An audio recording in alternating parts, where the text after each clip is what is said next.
Yeah, so she almost won herself one of the promos too, which would have been sick. Tight. But for everyone that participated in the pre-release, they were actually selling the boxes early, Okay. and like each player could get one box at like a pretty reduced price compared to Yeah. what the market is right now. So Yep. we picked up some boxes, we recorded some box openings for the second channel.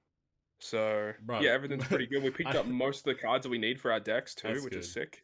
I've just looked at You got Twitter. it. Boris won 3 tournaments. Yeah, Boris. Yeah, he just Boris won posted 3 tournaments.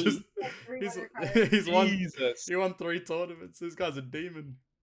We've got 2 more to go to, so we'll see how it goes. Sorry, Flam, I cut you off. What were you saying? No, you good. Nah, I was gonna say, you got any big pulls from the boxes? Yeah, we got. I know Carissa did really well. She pulled like alt art secret rare Cruzan. She pulled alt art character Whitebeard. She pulled alt Ooh. art leader Garp. Yeah, we both pulled an alt art secret rare Uta, which is kind of a sexy card. And okay. I pulled 2 alt arts for characters that I use in my deck, so I was super pumped about that. So it's kind of bling out the deck a little bit. Mm-hmm. Yeah, it was a pretty successful day overall, I think. Great success. Great success. Um, It's great. very cool, very nice, as some may say. Yeah. You know what else is a success? Well, what would that be, Flame? Another episode of Good, Great, Perfect. Hey, yo! What's going on, guys? Welcome back to episode 86 of the Good, Great, Perfect podcast. Creeping up on that episode 100. Almost at episode 1000. That'd be like 15 years from now. Jesus. So let's. I mean, maybe one day. I don't know. Actually, probably not. Imagine I was, I don't know hey, about that. yeah, I just put the kids to sleep, guys. All right, so Treasure Cruise is having its 23rd anniversary this year. Oh my god. One Piece is still going. One Piece. Oda actually extended One Piece another 25 years because he realized he wants to do Luffy's backstory again. Yeah, we have a Boruto scenario. Yeah, it's actually Luffy's kid, Doofy. Yeah. It's like Yoshi, Toshi, and Doshi, but it's Luffy, Doofy, and Moofy or something like that. You know, it's a, shit. But we That are sounds here. horrific. We're here. We are back. Another episode. It is the Treasure Cruise ep, the longer-awaited one. We have global anniversary to discuss today, which is, you know, always exciting. I'm kidding, it's not. And that's about it. So let's just jump right into it. First and foremost, with a little easy. We'll start off with TM Ezo. Not a lot to discuss here, but I thought we might as well have a little bit of a chat about it. Todd, how'd you find TM Ezo? Oh man, it was a pretty rough treasure map for a lot of players out there, man. Like, it was kind of weird because if you have like 99% of boosters, you Yep. should be fine. Correct. But you literally had to have 100% of boosters Yeah. in order to not have a hard time Yeah. in this treasure map. I don't know what they were thinking, man, with this design. It was I don't know, like really poor. I'm getting like it's like I want to know. I would love to know what the thought, like what the like flow or like work through process is of designing a treasure map. Because obviously you're designing it around the TM boosters themselves. However, like you said, you needed such a specific subset of characters or like specific like alternate characters to actually get through any bit of the content. Like, I'm looking at my teams for it now because I pulled Blackbeard and I ran Whitey Bay as a friend captain, but I'm looking at my invasion team. I have 5 supports on that invasion team. Without those 5 supports, I'm not clearing the invasion, which is just ridiculous when you think about it in itself. And I don't think that's fair on a lot of plays because I understand the game has to make money and such, but like it's very difficult for a lot of people if they're not pulling on these particular banners. Oh, and the other stupid thing of the fact that like it was never mentioned anywhere that the 3, like, the Odin fight, the 3. characters. That's that made it so much harder, and they all 3 had different. Yeah. I think they all had different kinds of barriers, or that all was something along those Oh, yeah, lines. one of them had a barrier, and it was like like the 2 characters on the side didn't scale HP, thankfully. Yeah, but it's kind of stupid because you have to dedicate characters in attacking those mobs rather than single targeting one unit. Yeah. So it made that second stage a lot harder than it needed to be. Yeah, it's a bit of a letdown, but I mean that's kind of what TM is, I suppose. But I guess like what I wanted to kind of have a discussion about more so here is now that we've had, I believe this is the second or third treasure map with the new system in place. What are your thoughts? And I mean, even as Flame as potentially a bystander as well, if you've seen anything, what are your thoughts on the new quote unquote structure of how they host treasure map? Yeah. I, Oh, you go, man. oh no, I was gonna say, I was reading like our notes for the episode. I was gonna ask if like you could like explain some of it. Yeah. So briefly, the way that it works now is there is an invasion. There's no longer an invasion every run. There is only an invasion on the secret map, which is every 5 treasure maps. The Okay. the base starting points have increased in lieu of there not being invasion anymore, and then the invasion points start are a massive point hike as well, but it only happens once every 5 maps. So there's this like dichotomy between like funnily enough it's still the same amount of runs to get how many points you require, and actually because you don't get the treasure bird on non-secret maps. yeah, so you don't get the damage as well, which is kind of intimidating in that regard too. But yeah, I think it was. I'll give a shout out, to Shiro, because he did an Excel sheet that kind of calced at what point would the old system be better than the new system, and I think like when you start approaching 50, like 40 to 50 nav levels, if I remember correctly, the old system actually outscales the new system. If that like in terms of how many points you earn. However, the points to 10 mil, I believe on average is 1 nav level less, give or take. Which so it's improved, but not by much. Yeah, it's like 10 minutes faster.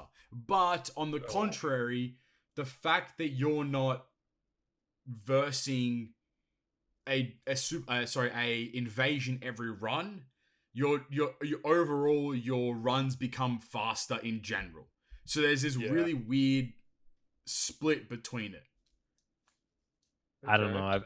I feel like from what you just explained, it seems like obviously like they buffed it, but it's nerfed now in other ways. Yeah, it is. It's counterintuitive. It's a balanced buff, if that makes sense. Right. Like, but like if I'm like in treasure map, like if I'm expecting like a big update or a buff, like I'm not expecting like 10 minutes worth of saved. Yeah. like I will be honest with you, like as a player that gets to 10 mil and generally just stops, I've been able to get to 10 mil faster than I would have in the past, which is actually a big positive for me because it means I'm investing less time into every treasure map, which is good.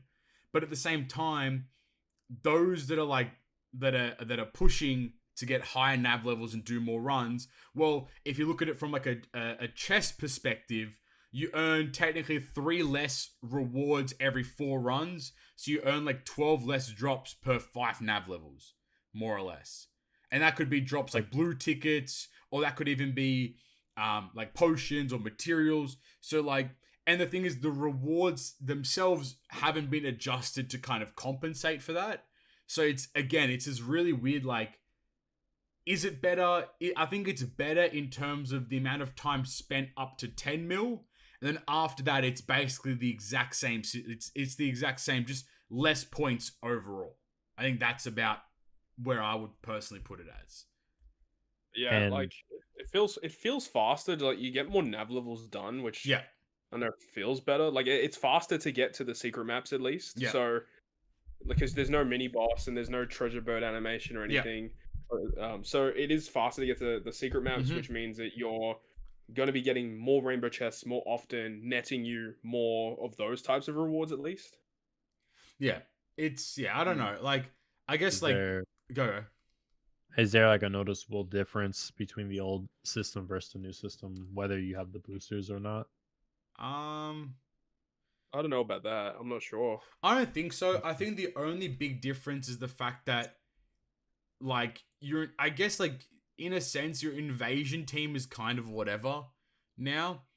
I know that the points still matter, but, like, you're not using the invasion team every single run, if that makes sense. The So thing like, that sucks for most players out there is the lack of damage because no treasure bird. yes, So they that's a actually have to big build problem. better teams. Yeah. Yeah. Oh yeah, That's yeah, what I I've remember noticed. that. And I guess that's where the problem of not having boosters comes in. Yeah. Because without the boosters, you have to build more janky teams, which means less overall damage output, and at least the bird would compensate for that. But now it doesn't. It can't. Literally can't. Like, there's such a huge difference between running Nav level 4 and 5. Because when you're in Nav 5, the bonus map, the bird damage you receive is just an uncanny amount. You know, you feel a massive. You know, well, I'm killing bosses in way less taps or whatever it is, as opposed to without it. So when it scales upwards, I guess it makes it more challenging in the latter stages of TM, but for most players, they're not going to really feel it all too much, I suppose. Yeah. I was gonna say, I remember back in the day, like if you got screwed over on like your spins and you missed the bird, those runs were fuck that. That was those were so bad. That was probably the worst treasure map days. I would even say like that was insane. Like how did they make the bird missable? That is like that was crazy. Like I think what they should do is they should introduce like the bird, but like in a different sense for the regular runs, and have you like land on it and get a boost to your damage. But not have the invasion. Or maybe they make it a chance. Like, let's say in your first roll, you have like a 3 in 5 chance of landing on the bird. And if you do, you get damage output for that run. If you don't, you know, it is what it is kind of thing.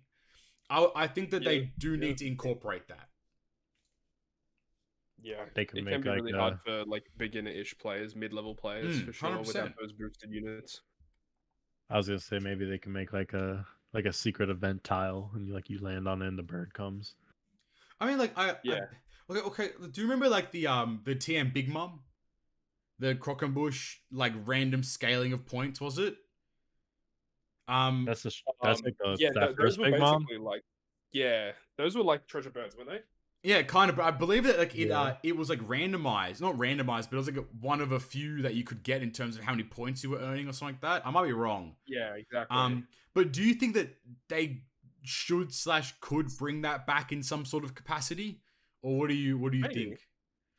I mean, there could be an option, but like the Croquembush thing was kind of just a special thing because Big Mom treasure map. Fair. And then they kind of supplemented it to be the birds instead. Just kind of weird, but whatever. I mean, they could do it more in the future. I just think that they need to give some kind of statistical increase that you can find, because there's rarely ever attack buffs in treasure maps anymore either. Oh, there's no point as well. Like if you have to go out of your way to get the buffs as well, it's going to take you more stam overall to get yourself like an attack buff or a cooldown or an HP or whatever it is. Like it's such an extra effort that's required to do so. Yeah. And that's not going to help anyone, you know, like no thanks. Like it's especially like, you know, the middle path is already like on average like 16 to 18 tiles. But then if you start looping around, you're doing like 24, like 25, and then that's potentially 2 or 3 more spins per run, and that's just like 18 more stam, and then you're spending way more than what you should expect to be spending in that regard. So I don't know. I think that like the whole point of this kind of discussion and question was to just get the vibe of how we're feeling, and I think it's still kind of indifferent to this update would be how I kind of picture it. Like I think it's like it's a step laterally, it's a step sideways, but it's definitely not a step forward in terms of like upgrading or like changing the repetitiveness of treasure map as content. It's definitely not the approach they I mean, I'm glad they've done something. Good, oh, exactly. The TM rewards have stayed bussing for God knows how long. Exactly. You know, so I mean, I'm also an idiot. I never introduced everyone. Let me just introduce everyone real quick. 15 minutes into the episode, and I got here with me Flame and Todd. I think Chris is in the background, so she might pop in from time to time. And Knight is unfortunately still sick, so he will be away for this. We actually fired him. No, we've actually fired him. Like Todd said, you know, we fired him. So we're actually trialing Carissa on like a personal assistant level plan right now. So she's gonna, you know, she might pull up. But that's it for Treasure Map. I think that it's gonna be interesting to see if they make any more adjustments ever. Because who knows? Like I hope that they continue jigging it and working it and figuring something out. But I highly doubt that that's the case. Yeah. All right. Let's get into the actual fun stuff.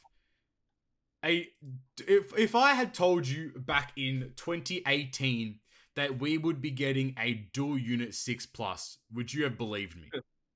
No. Absolutely not. Well, ladies and gentlemen, the day has finally come. Yeah. Kizuna versus Cat and Dog has brought with it the super evolution of Inuarashi and Nekomamushi, the dual unit that we voted on a very long time ago, and my god, is this unit fucking cracked. This unit is so good. I think it's legit the best 6+, to be honest. Period. Like, there's nothing that, I don't think anything Especially really... in terms of upgrades, like if you just like comparing upgrades from base to 6+, this is the best. It's an insane buff to what this unit has received. I think I'm just gonna go for it and read it verbatim.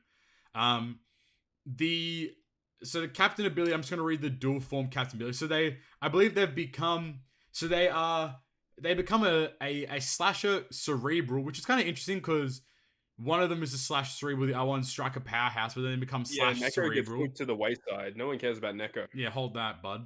I think it probably could have been like slasher powerhouse maybe, or something. I don't know. They could have done something maybe. Probably should have, but it is what it is. Yeah. Their level limit break dual captain ability now is reduces cooldown of all characters by 2 turns at the start of the fight. Reduces the cooldown of that character, so this character by 2 turns. It reduces the cooldown of all characters by 2 turns. Boosts Slasher, Striker, Cerebral, and Powerhouse by 5x, 5.25 if they have a beneficial orb. Boosts HP of Slasher, Striker, Cerebral, and Powerhouse by 1.2x. Makes Strength, Dex, and Recovery beneficial for those classes. And recovers 2x's character recovery at the end of the turn for each time you hit it perfect. Reduces the cooldown of all characters by 2 turns at the start of stage 3. Like, that in itself is fucking cracked. It's such an incredibly good captain ability. Like, straight up one of the best speed farm captains ever, to be honest. There's 6 turns of cooldown there. Just available for you, you know? Which is ridiculous. They get a super swap, which I think is really cool. It's kind of confirmed now that hopefully if we get any more Dune at 6+ in the future, they will get super swaps as well. Their base swap is a matching orb for themselves. They remove Despair Slot Bind completely on themselves, and they reduce paralysis by 1 turn for the whole crew. And then they boost their own orb by 2x. And then their super swap is changes the orb of this character into matching, removes slot bind duration completely on themselves, reduces paralysis by 4 turns on the crew, and boosts the orbs of Slasher, Striker, Cerebral, and Powerhouse by 2x. Wow. And that's the thing. That base of that super switch is also not correct. Correct. Because they don't just change their own slot into matching, they give a full board of They change everyone's.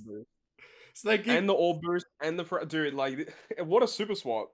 It's actually it's so good. Like a full board of orbs, 2x orb boost, paralysis, and in those niche situations, they remove Despair and Slot Bind on themselves as well.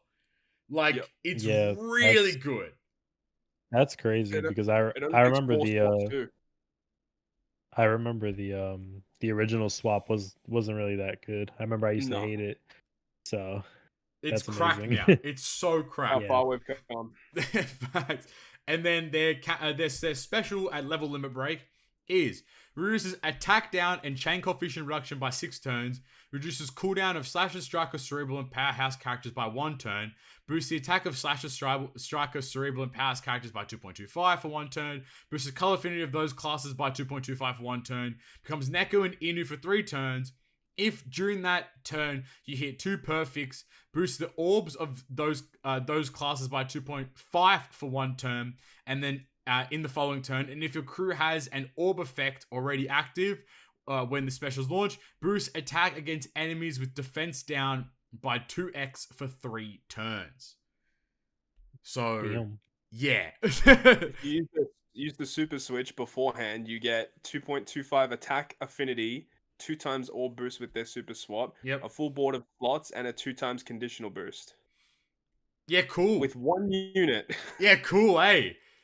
Full board of orbs, and then cooldown. especially because you can have Rare Recruit Okiku, which attaches to them, which reduces defense on special launch.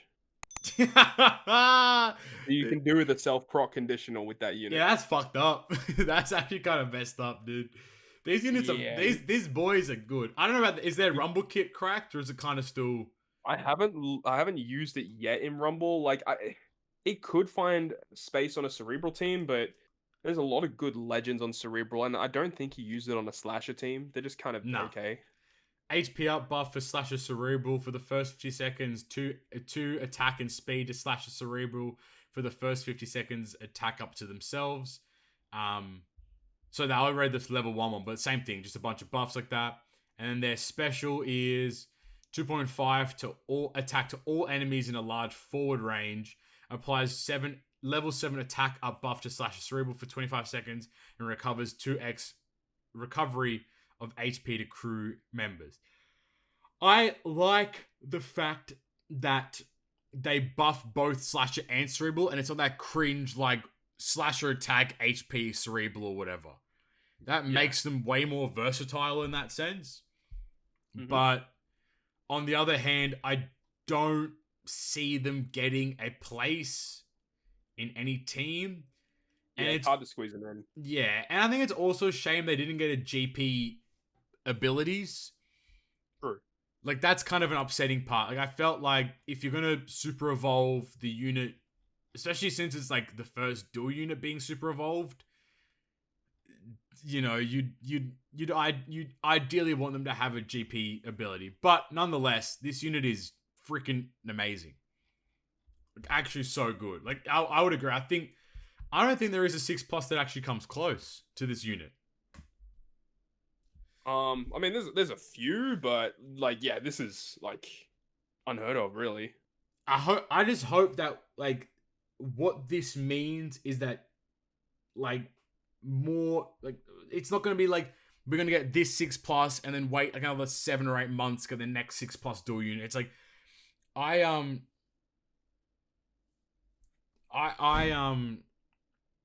hope that what happens with the 6+s going forward is we get one regular legend and then one dual unit now. So we catch up on the dual units.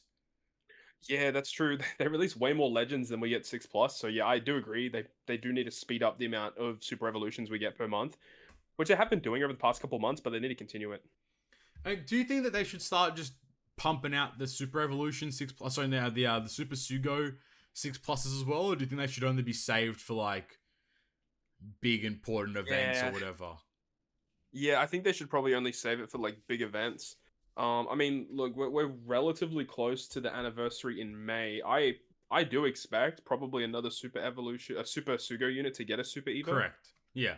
That would make sense. Probably one of those units that, you know, you farm the skulls throughout the month in certain events. Yeah. I fully expect that to happen. So we might get that early and like, you know, it's in celebration for the anniversary. Maybe like, you know, you get all the skulls before the Anni, and then the unit that gets the 6+ is good with the Anni units that come out. Yeah. Kind of similar to what Luffy did. You know, Luffy, Final Tap Luffy getting that 6+, and he's really good under the new Ace. There's some good synergies between the two. So it could be one of those scenarios. I think, though, I hope that, like, because during this month when they did 6+ the quick Final Tap Luffy, they made him boosted for events, and I understand that he was pullable on like his own banner, but I don't think it's fair to have him boosted as a unit and then not make him available. Like during Treasure Map, he was boosted, but like, come on. He was like the more optimal unit to actually use too. Like the 6+ unit was like actually really good if you had him, but no one freaking had that unit. Exactly. So I hope that like the skulls, like you said, are given out before or during like the anniversary, and then when the events start pulling up, you actually have the like the unit available to be used. But I mean, that's sublime. Nonetheless, moving on, we had Kizuna Legend Perospero, which was also a bit of a left field one to come out with this Kizuna in itself. I was not He's expecting interesting. Perospero at all in the slightest. So No, it makes sense thematically, but yeah, definitely a left field choice. I'm down for it though. I mean, totally. he doesn't have a legend yet in the game. We have Yep. the Sweet Commanders as a unit, but yeah, no Perispero yet. So I'm down for it. It's actually like it's pretty cool because having like getting more unique character legends. I mean, we've said it a million times, is always a positive thing. So I Yep. mean, I'm 100% in for it. So Perospero is a striker driven Dex unit. I believe he's super striker, is it? Super Striker, yeah. Yep. His captain ability boosts striker driven characters by 5.25, boosts HP of striker driven characters by 1.2, makes strength, dex, and recovery orbs beneficial for striker driven, reduces damage received by 10%, and restores special cooldown of all characters by 10 turns when it's rewinded. He has a two stage special, so I'll just read stage 2. Deals 10% of enemies' current HP in damage to all enemies, reduces special cooldown of striker and driven by 2 turns, reduces striker and driven cooldown by 2 turns. Barriers. Okay, it's combo barriers reduces. Okay, Yeah, Solaris not changing was possible. really weirdly, but he reduces barriers, strikers, driven orbs for 1. Okay, I don't know. Solaris is on smoke here. He gives it slot. He makes the slot Yeah, change slot change impossible. impossible. I don't know why I kept trying to read it. I'm a fucking bozo. I was like, this is not making. Am I dumb? Oh So my I was like, am I stupid? I don't know what's going on here. Makes slot Oh change my impossible. God. You have to hit a great to remove it, and reduces damage received by 95% for 1 turn. If your captain is a striker or driven character, sets chain boundary to 3.25 to 15x for 1 turn. If your crew has a chain lock when the special is activated, boost the base attack of strike and driven by 1500 for 1 turn. His rumble abilities. No, what's his support? Where's his support? Solaris, where's his support at, bud? I think his support was pretty good. He hasn't written his support in. Thanks, Solaris. It was good. I remember it. I don't remember exactly what it did, but it was a really good support. Let me start scrolling because I remember it being good support too, and I want to bring it up. In the meantime, here we go. Support. Sorry, his super class we should probably speak about. Changes block orbs and type slots into matching. Applies 30% striker resistance to all enemies for 1 turn. His support for once per quest, if inflicted with chain-based attack down, locks the chain at 2.75 for 1 turn. And then his Pirate Rumble abilities are on a 27 CT. He's special. Targets large range enemies for 80% chance of paralysis and dot damage level 3 for 10 seconds. And targets 1 high attack enemy in a large range for attack down level 8 for 15 seconds. His Pirate Rumble ability. Dex allies receive HP attack at level 6. Quick enemies receive defense at level 3. Okay. He's just a very solid legend. Just solid character. Like, I don't think he's the end all be all, but I do think he's very solid. He's definitely going to be a nice unit to have. I don't have him unfortunately, but that unit, like on paper, does seem super good. Like he's just got a very solid captain with good utility. The super class is interesting, and that special, like a 3.25 chain boundary, like there's no unit that's ever done that before. That's incredibly high. And then cooldown and slot change impossible. So if you can manipulate your slots before using his special, and the fact that his slot change impossible is only when you hit a great, which means this is the first character that does that. So you can just lock those slots, keep them forever as long as you keep hitting perfect. Yeah. Like that's wild. And the fact that he's striker focus, you could use like Hybrid Kaido, use his super class to give you like the Wano and tandem slots, and then use Perospero to lock them and keep them forever. So like you can do some really niche stuff with that unit. He's super cool. I like the 2-stage special is always a positive thing. It's like 15 turns for the second stage isn't the worst, which I think is good. It is unfortunate that he doesn't have cooldown in his captain ability, but he does. Oh, his potential ability.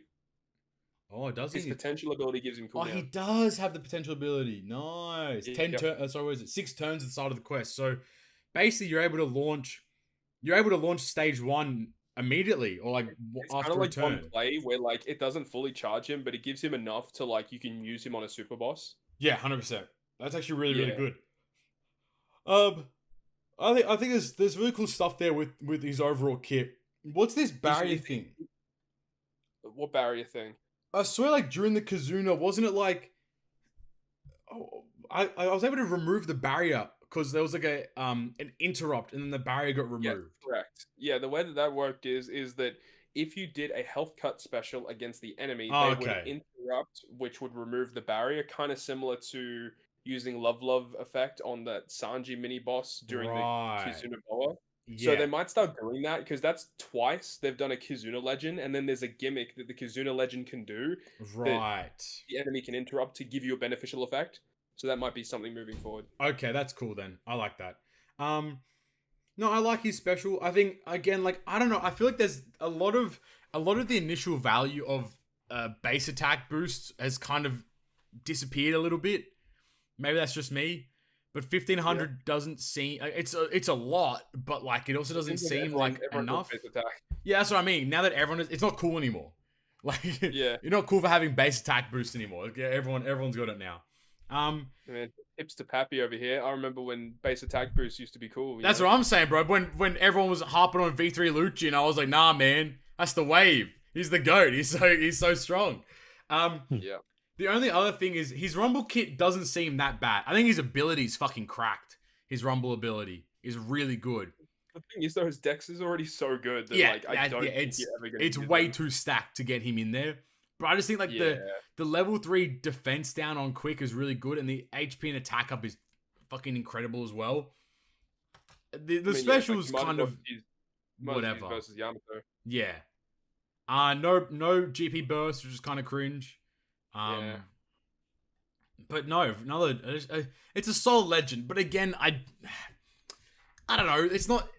I'm not enticed by it. You know, like there's nothing there for me to really sit there, and be like, yeah, this guy's the wave, or like, because we've had a lot of.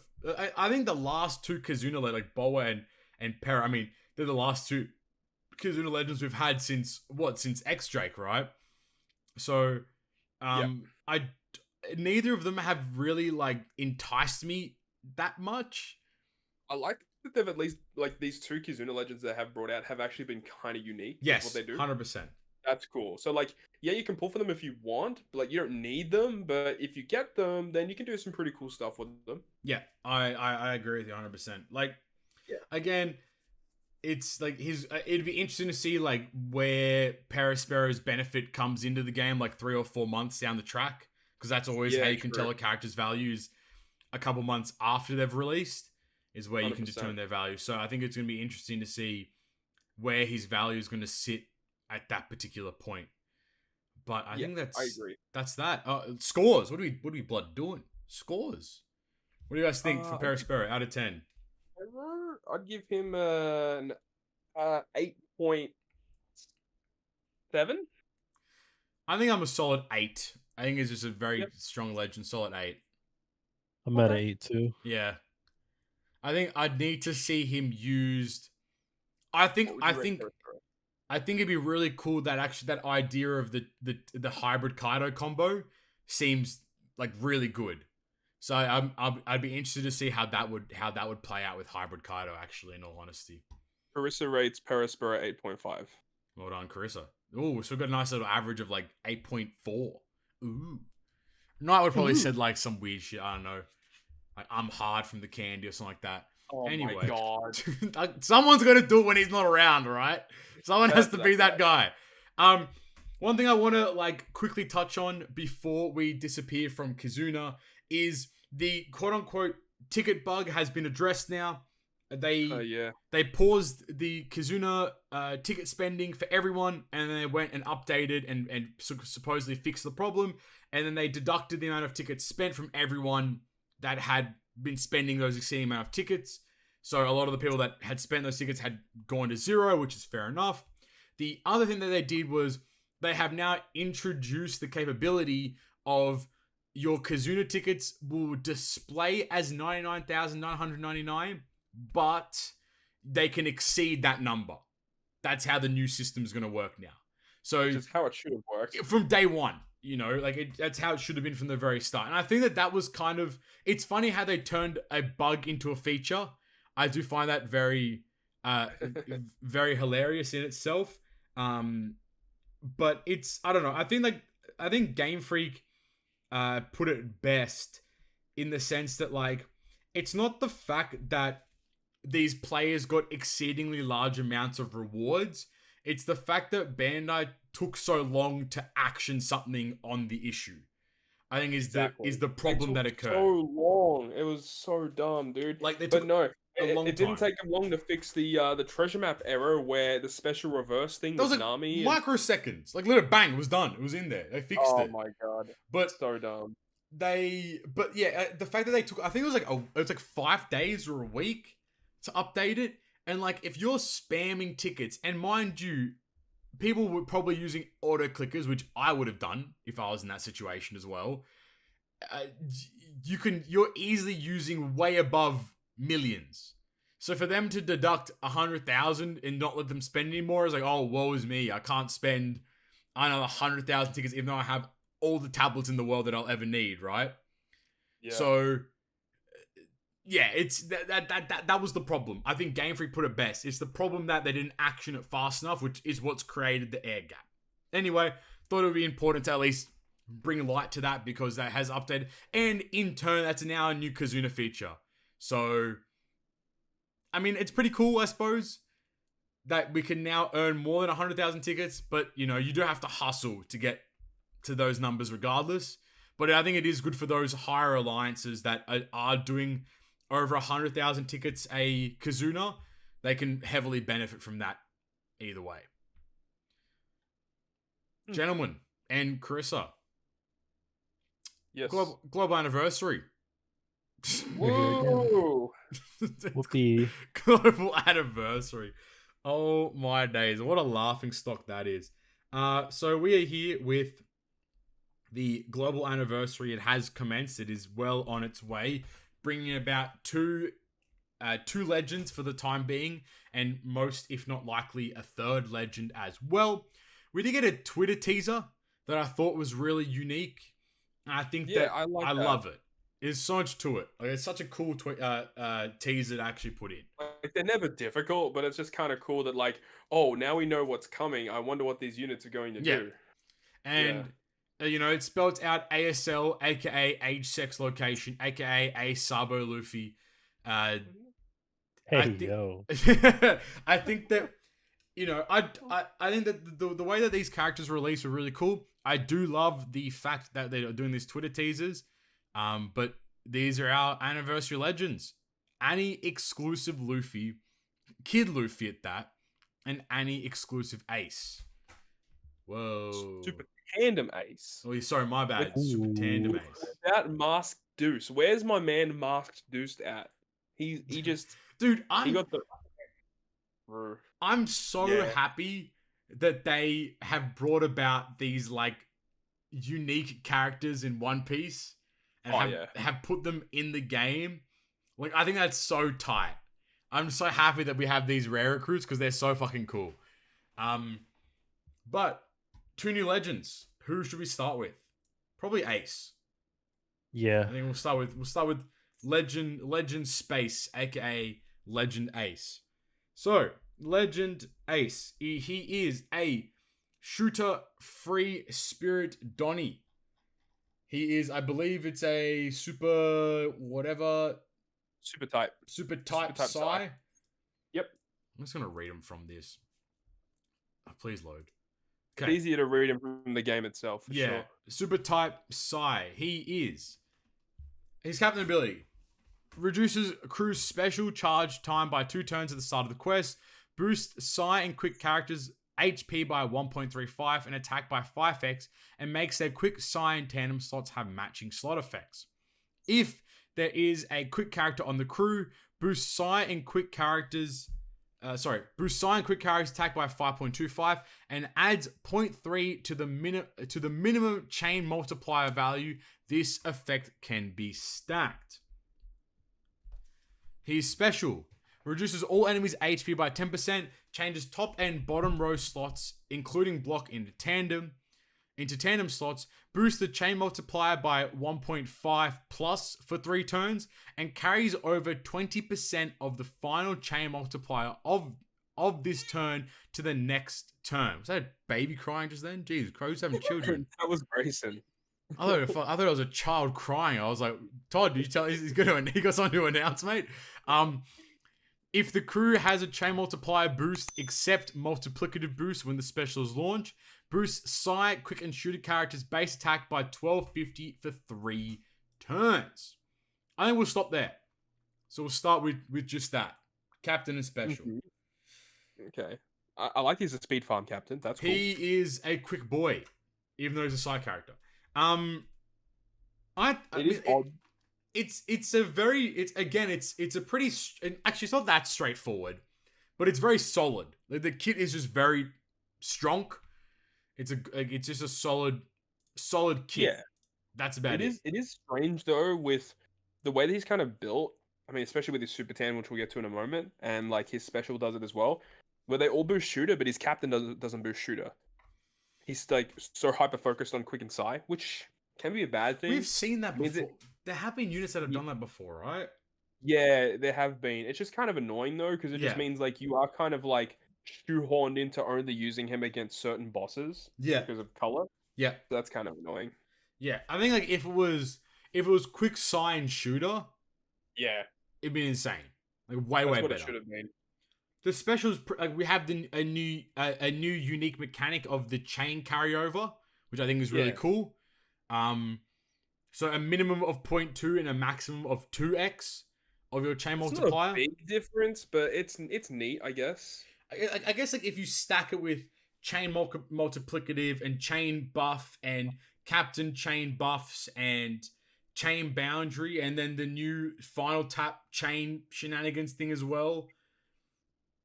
When you combine all those together, it can get kind of crazy. I was saying like this ace with a Yamato friend captain, like Psy Yamato, kind of is a really good strong combination there.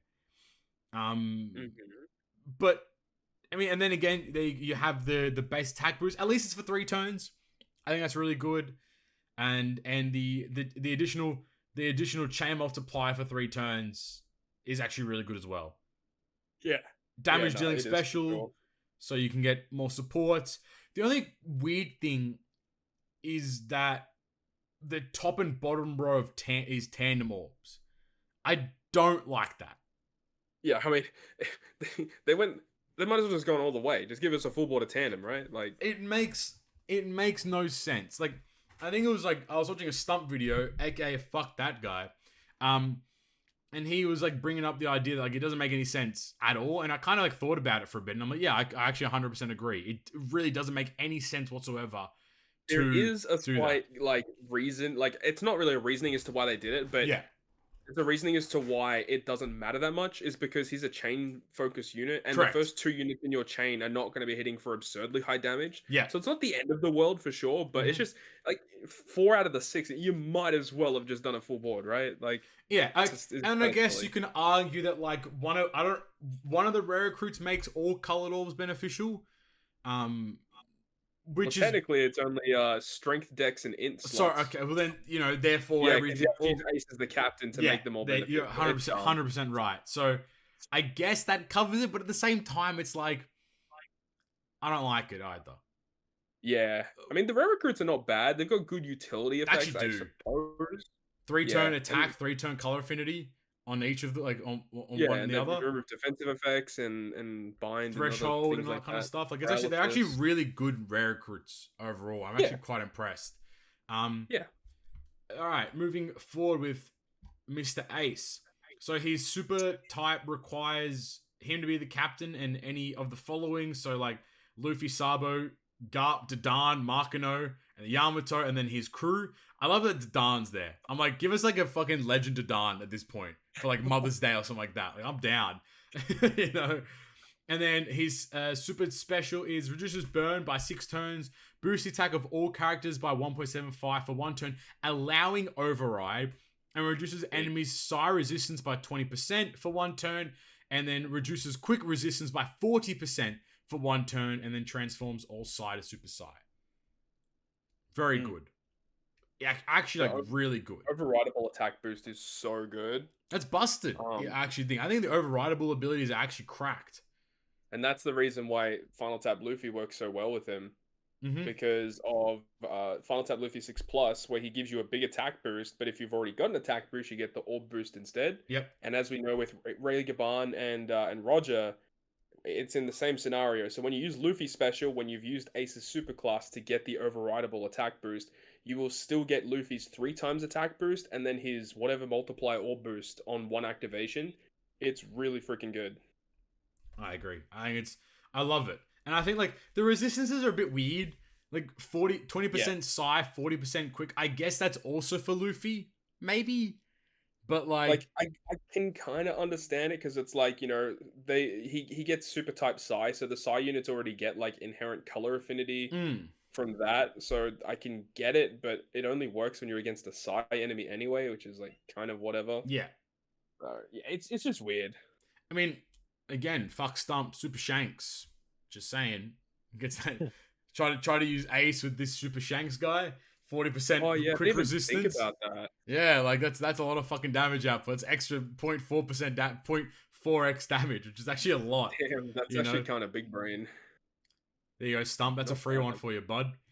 His support's pretty good. It attaches to Luffy, Sabo, Leonero, Ganryu, Skull, and Mihal.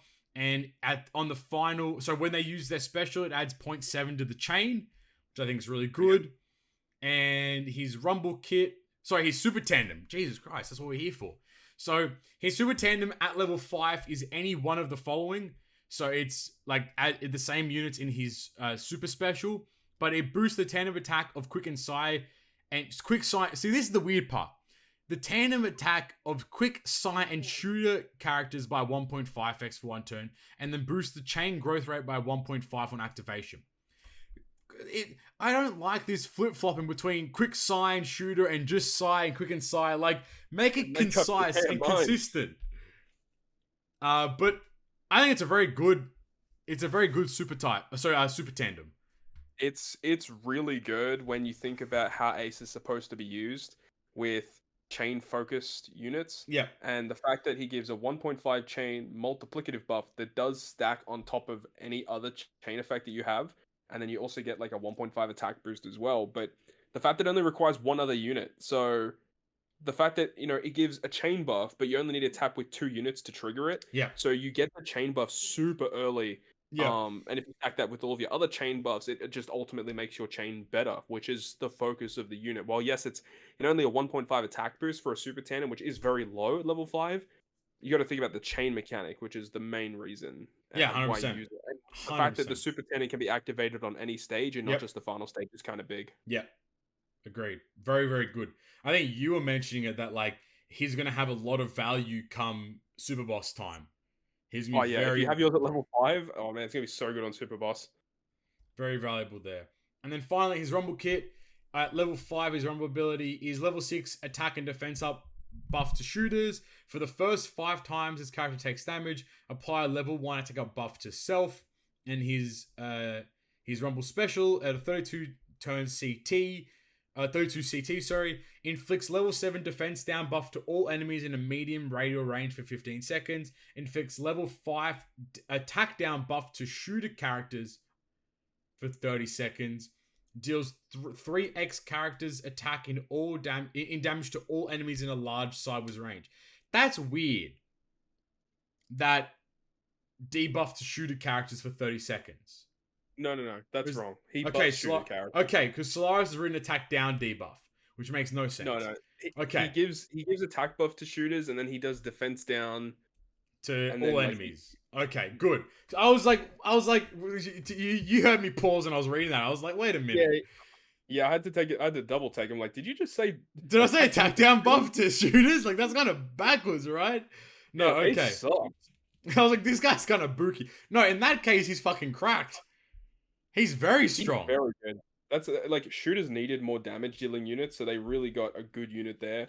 But like, even though Ace is coming out, it doesn't make shooters like top tier. They are still lacking some things for sure. Yeah, but they're getting there. They're close. He also does have a GP set. So his GP leader skill is level 3 speed and HP up to Psy, level 2 CT up to Psy, level 6 HP and attack up to shooters and free spirits, level 3 speed to shooters and free spirits. His condition is 33 hits received, which is pretty easy to happen. His burst is 2 uses, applies level 10 crit up buff to crew members for 30 seconds, and deals 4x base attack in damage to all enemies. That's really good. I actually think he's pretty good in that regard. He's not bad in Rumble from what I've found. He's good, but like I feel like the burst, while it's very easy to activate, I feel like it doesn't give you a lot. And while 4 times characters attack as damage to all enemies, like it sounds good on paper, but like it doesn't go through defense or anything. So like it doesn't actually amount to a whole lot unless if the enemy's already severely debuffed. So what you can do is like, you know, if you use Ace in the middle of a quest and like, because Ace does defense down with his special, or if you're using Kuzan, for example, like the Psy 6 plus Kuzan, he also does defense down to strengthen int characters. So you wait for that special to launch, then use the burst to get the most out of it. Yeah, that makes a lot of sense. Yeah, he can work not too bad.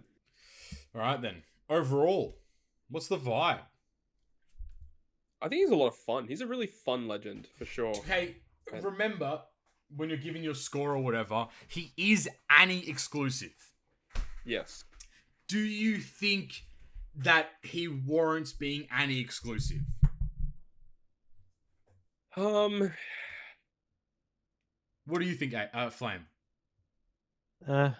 I feel like he's like really good, but I feel like that there's other characters that are already like exclusives that I feel like I would just pick over him.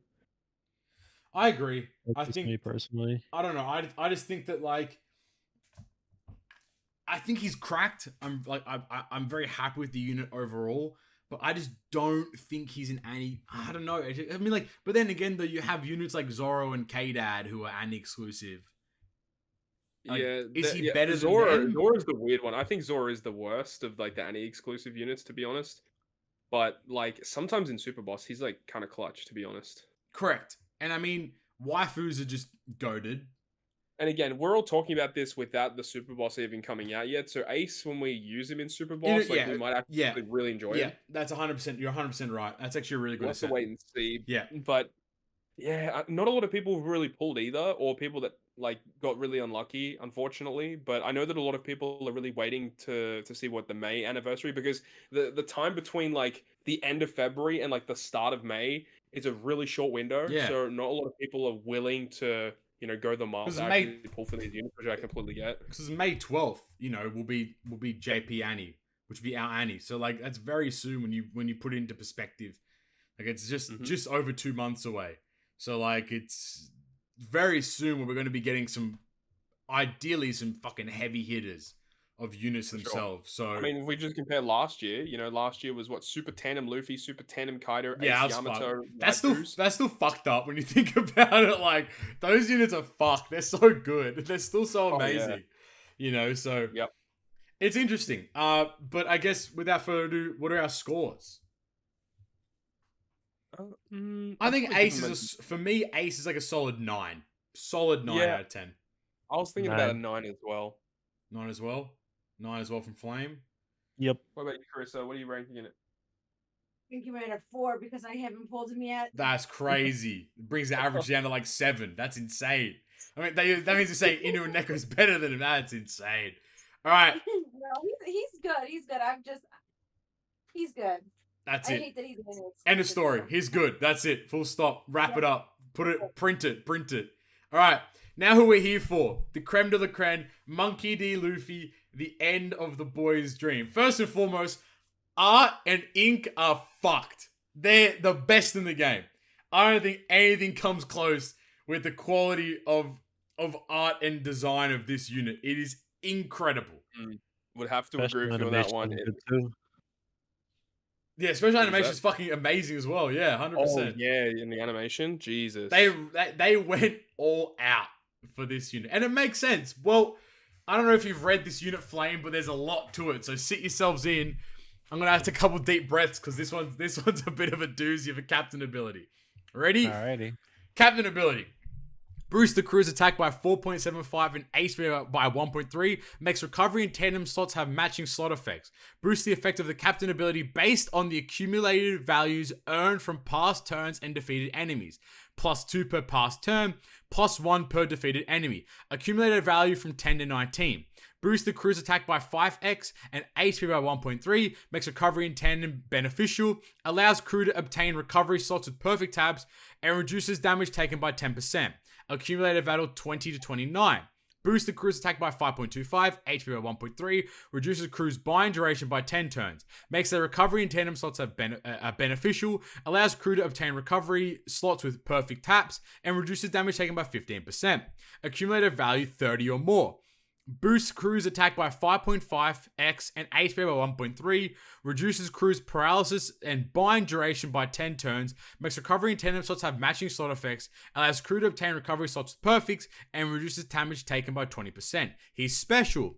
Reduces crew's despair and attack down by 7 turns, boosts the crew's slot effects by 2.25 for 5 turns, and boosts the chain multiplier by 1.2x for 1 turn. If the crew lands 2 perfect strikes in this turn, boost the chain multiplier by 1.35 in the next turn. If the crew lands 2 perfect strikes in the next turn, boost the crew's multiplier by 1.5, chain multiplier by 1.5x, and further increase the crew's slot effects by 0.5 the following turn. Whoa! That is just the special and the captain ability. I need a fucking breather, mate. So I think, I mean, it was a lot to digest. But it's pretty straightforward. But yeah, he just has a base captain, and essentially every time you pass a turn or you kill an enemy, you are accumulating a value, and then once that value exceeds a certain number, you will get a buffed version of your captain. Yeah, and there's like 3 or 4 different levels or whatever. I have a question. Go for it. How frequently or how consistently do you reach the answer's no. highest value of it? The answer's no.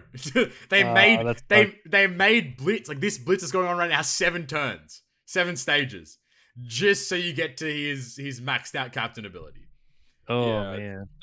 Like I'm still in the camp, and I think I think I've switched sides a little bit, but I still think he's very fucking good. His captain ability is very good. It's just that I dislike the argument of, oh, well, we have no long form content, therefore he's bad.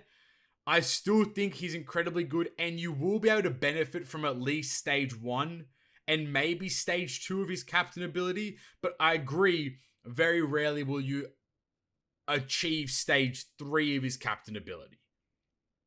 That's my mentality on it. Like, if you I feel like if you are a beginner or a mid-game player, this character will be very good for you. Yes. Because if you're just trying to clear content, and this character will help you do that. You just gotta like do a bit of extra stall at the start, and then having up to a 5.5 captain that can remove 10 turns of bind and paralysis, insane, like matching slots, damage reduction. It does end up being very good. But I think that for players that are looking for speed farming and trying to clear content as fast as possible, this is not a unit you're going to use that much. Yeah, like I think that the accumulative. So my first question is that isn't there like a debuff where like the enemy removes accumulated values? Yeah, that is a thing, but I don't know if it works for captains. That's the captain effect. Yeah, because that's my first question. Because if that's the case, then that's messed up. Yeah, then that makes the character really bad. Yeah. My second point is that it's such low numbers. 2 for a pass turn and 1 for an enemy feels like it should be 3 and 2 instead, or something like that. Because at least if it was 3 for a pass turn, that means that if it's 5 stages and you pass 5 turns, you're at minimum going to be pretty much halfway through his base, his stage 1 at captain. Plus you're chucking some enemies in there with +2, for example. You're going to have more opportunities to get to his full captain buff, or his full captain boost. But 2 and 1 just seems really low, especially going forward with content where we're not going to get the handhold like, oh, here's 7 stages of Blitz battle so you can get the full utility out of the unit. Yeah. If if I was still making like videos and stuff on the game, I'm pretty sure I probably would have said in my video like I wouldn't have understood why they would have designed his kit like that, knowing how the game is and Correct. how Yeah. higher level players, are constantly trying to go through the content because Yeah. like it's kind of like they just released him debuffed in a way because you're 99% of the time never going to be able to get him to that full capability. And being I guess a global anniversary unit, you would expect it to be, something that you'd want to use more often and whatnot. But I'm sure that there's probably just going to be more better and consistent options to use than the Luffy, Yeah. which is Yeah. unfortunate. I think that's actually an excellent, actually really good perspective because you're 100% right. The dev team and the the production team are full aware of how they've designed content. So like it's also kind of backwards as well because of how they've designed content and how they're going to continue designing content and then how they design this unit.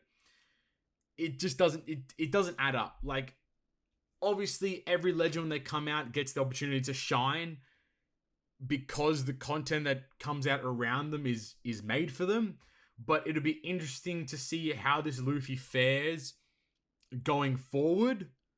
Yeah. In terms of his value in like Super Boss Kizunas or I mean probably just Super Boss Kizunas at this particular point. I mean like I don't know how this unit's going to be useful because captain ability, you're not getting that fully charged ever. And his special, in terms of the multipliers that it gives you, like you can get better multipliers from so many other units. Like he doesn't have a place in Kizuna. He's not really going to have a place in Treasure Map. Yeah, really. Regular content. Really know what this unit exists for. It's even like the special, for example, the despair and attack down's really good. I think that's awesome. The all boost 2.25 for 5 turns is really neat, but again, you have to charge your special to be able to activate that. And also, if the enemy removes your accumulated values, it's gone. Then your all boost goes. Yep. I do like the whole. It's again, he does introduce a new mechanic as well. The whole land 2 perfects, and then in the following turn, it has the perfect thing again, so it can carry over multiple turns. I think is really really cool. I think that's a really awesome mechanic that I hope more characters. It's like a buffed clock debuff. Oh, sorry, clock buff. I think it is in a sense because you hit your perfect. Yeah. Did we test if it stacks as well?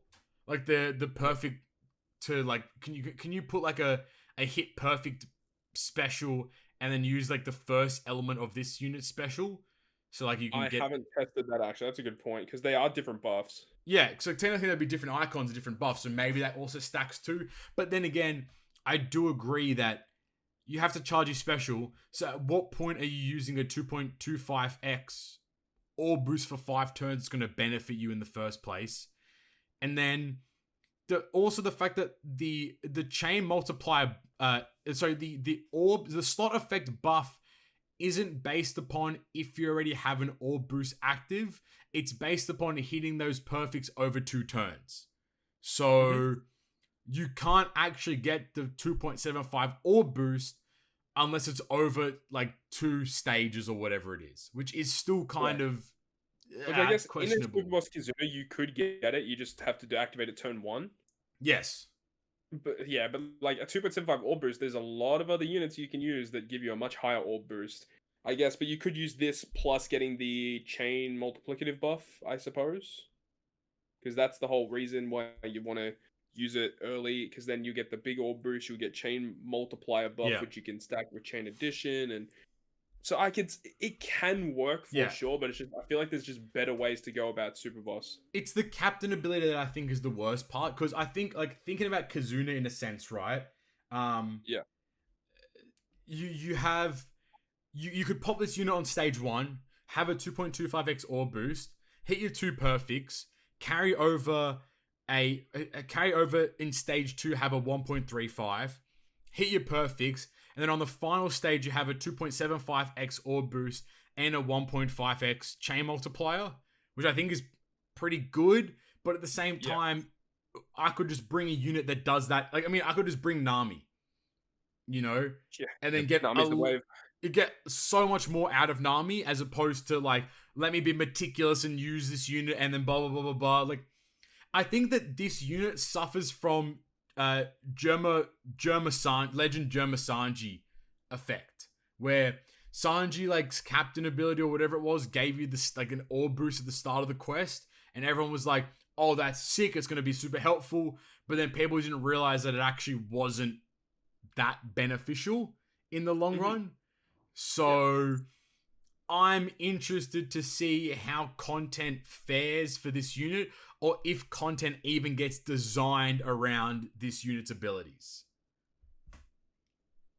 I honestly feel like this character and a lot of other characters in Super Evolutions, they suffer from, I feel like it's like a design perspective in which they design these characters with the mindset of the game being how it used to be. Like, for example, if this was like 2 or 3 years ago, Oh, best this legend in the character game. would be, yeah, because you have 0 stamina quests where you're in there for 30 turns and whatnot. Yeah. So it's like a lot of these characters, like when they come out, like you'll read the stuff and like it seems super crazy, but then like you realize you're like, okay, but when am I actually going to use this character? Am I going to use this character for the one random mission that they're good for, and then they're dead forever? Yeah. Or whatnot. And I feel like that this character suffers from that because, like we were just saying, like if this was a couple years ago, like this would be amazing. But now just everything is you got to blitz through it. You got to do it super quick, as fast as possible, right? And from my understanding, they don't really make content anymore where like you have to stall. I mean, and, the only saving grace would be that quote unquote new content where it's like being able to acquire old units again. That's the only thing that I could see that comes out. I would assume that's going to come out in probably Anni, right? That'd probably be my assumption. Because that'd be we get something new. Because that'd be such a good time to reintroduce old units to farm because new players are starting, so you can acquire old units. So like, I guess that's unless that content's designed around being long form, then this unit's going to shine. But exactly, if the content stays in the same cycle, then this unit is going to stay around probably for Kizuna that comes out, will be very good. And then from there... And the treasure map is boosted. Yeah, I think they're going to make the team invasion 5 turns again, the same way they did it for Enel, to let this unit have the turns to accumulate his max captain ability. And then after that, it's going to be kind of a reduction again. So we'll see. All right, let's blitz through the rest of him. So he has his support effect attaches to Ace, Garp, and Sabo, which I think his support effect might be the best part about him. But it's once per quest. It's a supported character uses special. Boosts the supported character's base attack by 1.5 until the next battle. I think it's really good.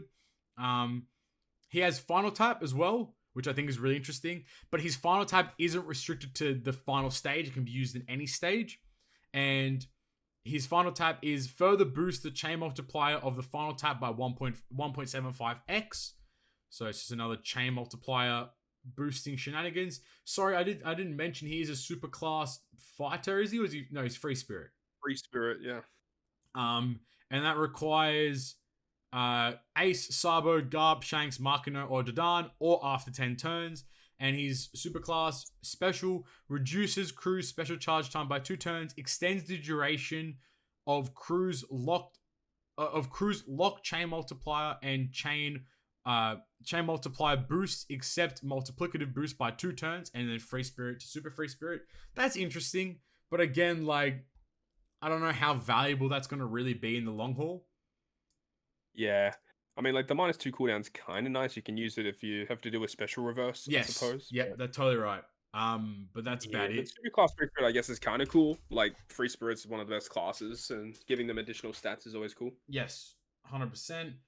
His Rumble kit, quickly, so his Rumble special at 25 CT, targets fighter class teammates for attack up level 5, speed up level 5, defense up level 5 for 25 seconds, and targets 2 enemies for 3k fixed damage. His ability is fighter class teammates HP up level 5, speed up level 5, defense up level 5. He has GP stats. His burst is after dealing 60k damage. He targets 3 low attack teammates for CT 50% CT reduction, and targets 3 high attack enemies for attack down level 10. That can be used twice. And his leader skill is Psi and Strength class teammates. Attack up, HP up, crit up level 4. Fighter class, that's actually spelt wrong in the image, by the way. I'm looking at the official image. It's spelled CALSS. Fighter Cal's teammates, attack up, speed at level 3. Special CT up level 2. Yep. I was watching a really cool video from Chaozu. He was using Luffy as his GP leader from one of his days. And he did a really cool team where so the way that it works is that if you wait to make some of your characters fully charge their skill in Rumble, when you use the burst of Luffy, it will actually not target the characters that are fully charged. Wow. So he uses the burst to half charge or give 50% charge to King, Rumble King. All right. And then Rumble King, when he uses his special, if he hits a lot of characters, you're going to get over 60,000 damage, and then it fully charges Luffy's burst again. Damn. So that's really cool. Okay, yeah. I actually like that a lot. That's actually really interesting. Yeah. If you can build a really cool team around that King, like that Luffy burst is kind of nuts. I actually like that. Yeah, it's really cool. But I mean, I haven't had a chance to really trial him out in Rumble yet. I feel like though fighter teams are kind of weird because I really like using the fighter powerhouse core characters like Donchin Jiao, Legend Garp, Katakuri, Ulti, etc. Those characters are really cool and they synergize well together.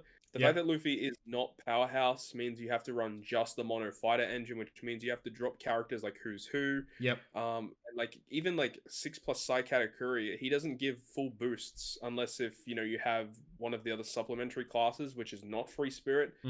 So yeah, that can be kind of iffy, but a lot of people that have used him have really talked up this Luffy in Rumble. Like a lot of people think he's super, super good.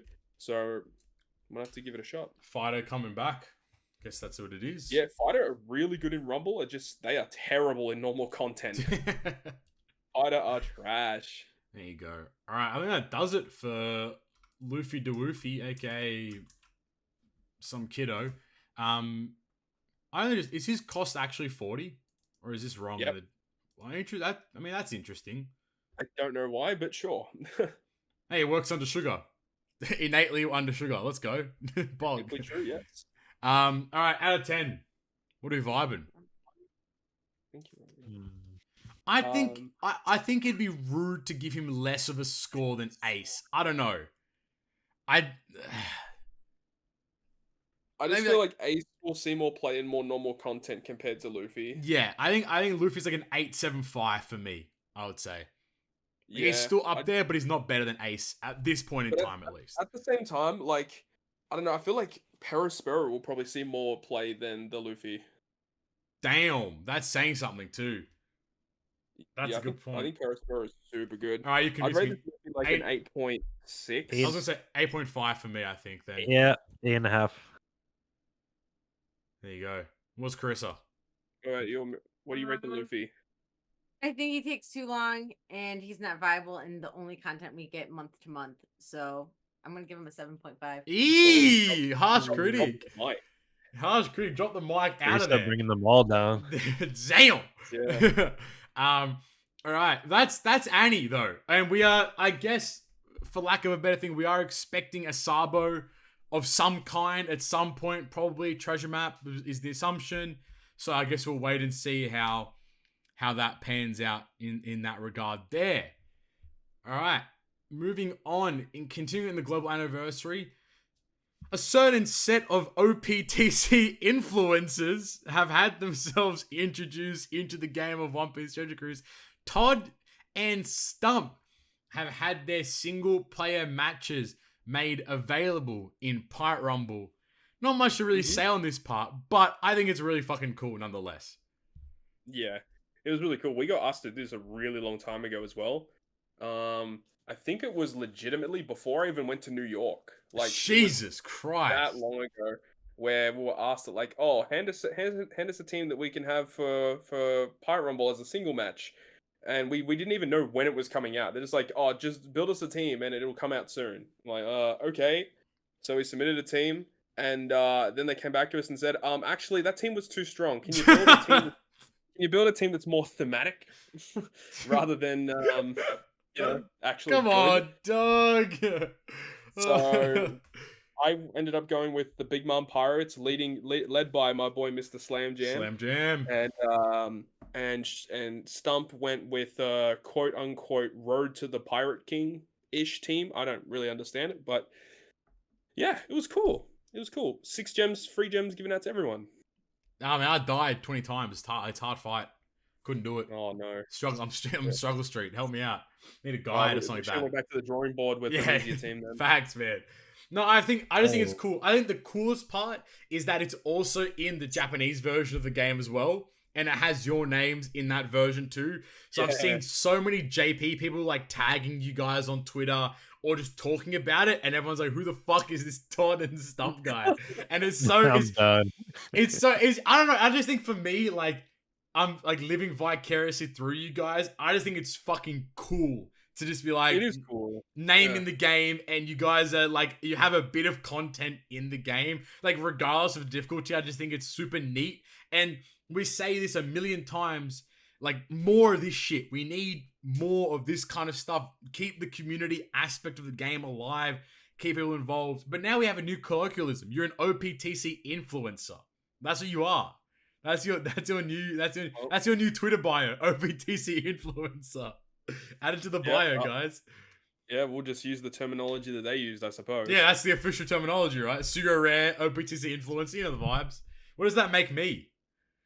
OPTC fucking hater? I don't know. Critic? Commentator? Then everyone. If I'm a commentator, then Flame's a critic, and then Knight's a bystander. Or something like that. I don't know. No, he's a developer. Oh, my apologies. My apologies. Yeah, he's a developer. That's where he's actually at right now. He's actually developing he's actually developing 9th Anni as we speak. So, that's crazy. 9th Anni? Jesus. Yeah, I hate that. I hate that. Next year's the big 1-0 though. Holy. I was gonna say, I'm sure you guys know this already, but if I had the chance to partake in that, I would have definitely made a pudding-based team. Yeah, that mean trash. It was some waifu ass team as well, Yeah, the waifu team, I would have definitely gave that to y'all. What I would have done? I don't know what I've done. I might have done some Whitebeard Pirates maybe team, like with Marco and stuff, because Marco's cool. You pulling up with OG Fosa? Yeah, yeah. I'm down. Let's do it, dude. I'm in. That's cool. That's it. And then the last but not least, we have the Blitz battle, which is currently on as we speak. Blitz battle. Not much to really say on it overall. It is pretty straightforward. You can auto the first 5 stages, which is great. Makes it a lot easier to get through. But the funniest part is we have a new debuff. A Naruto debuff. Some Sharingan. Some straight Sharingan eyes that appear, and they're pretty scary. But essentially what this debuff does is reduces the potency and or duration of certain effects, does not apply to versus effects, and effects applied during an attack.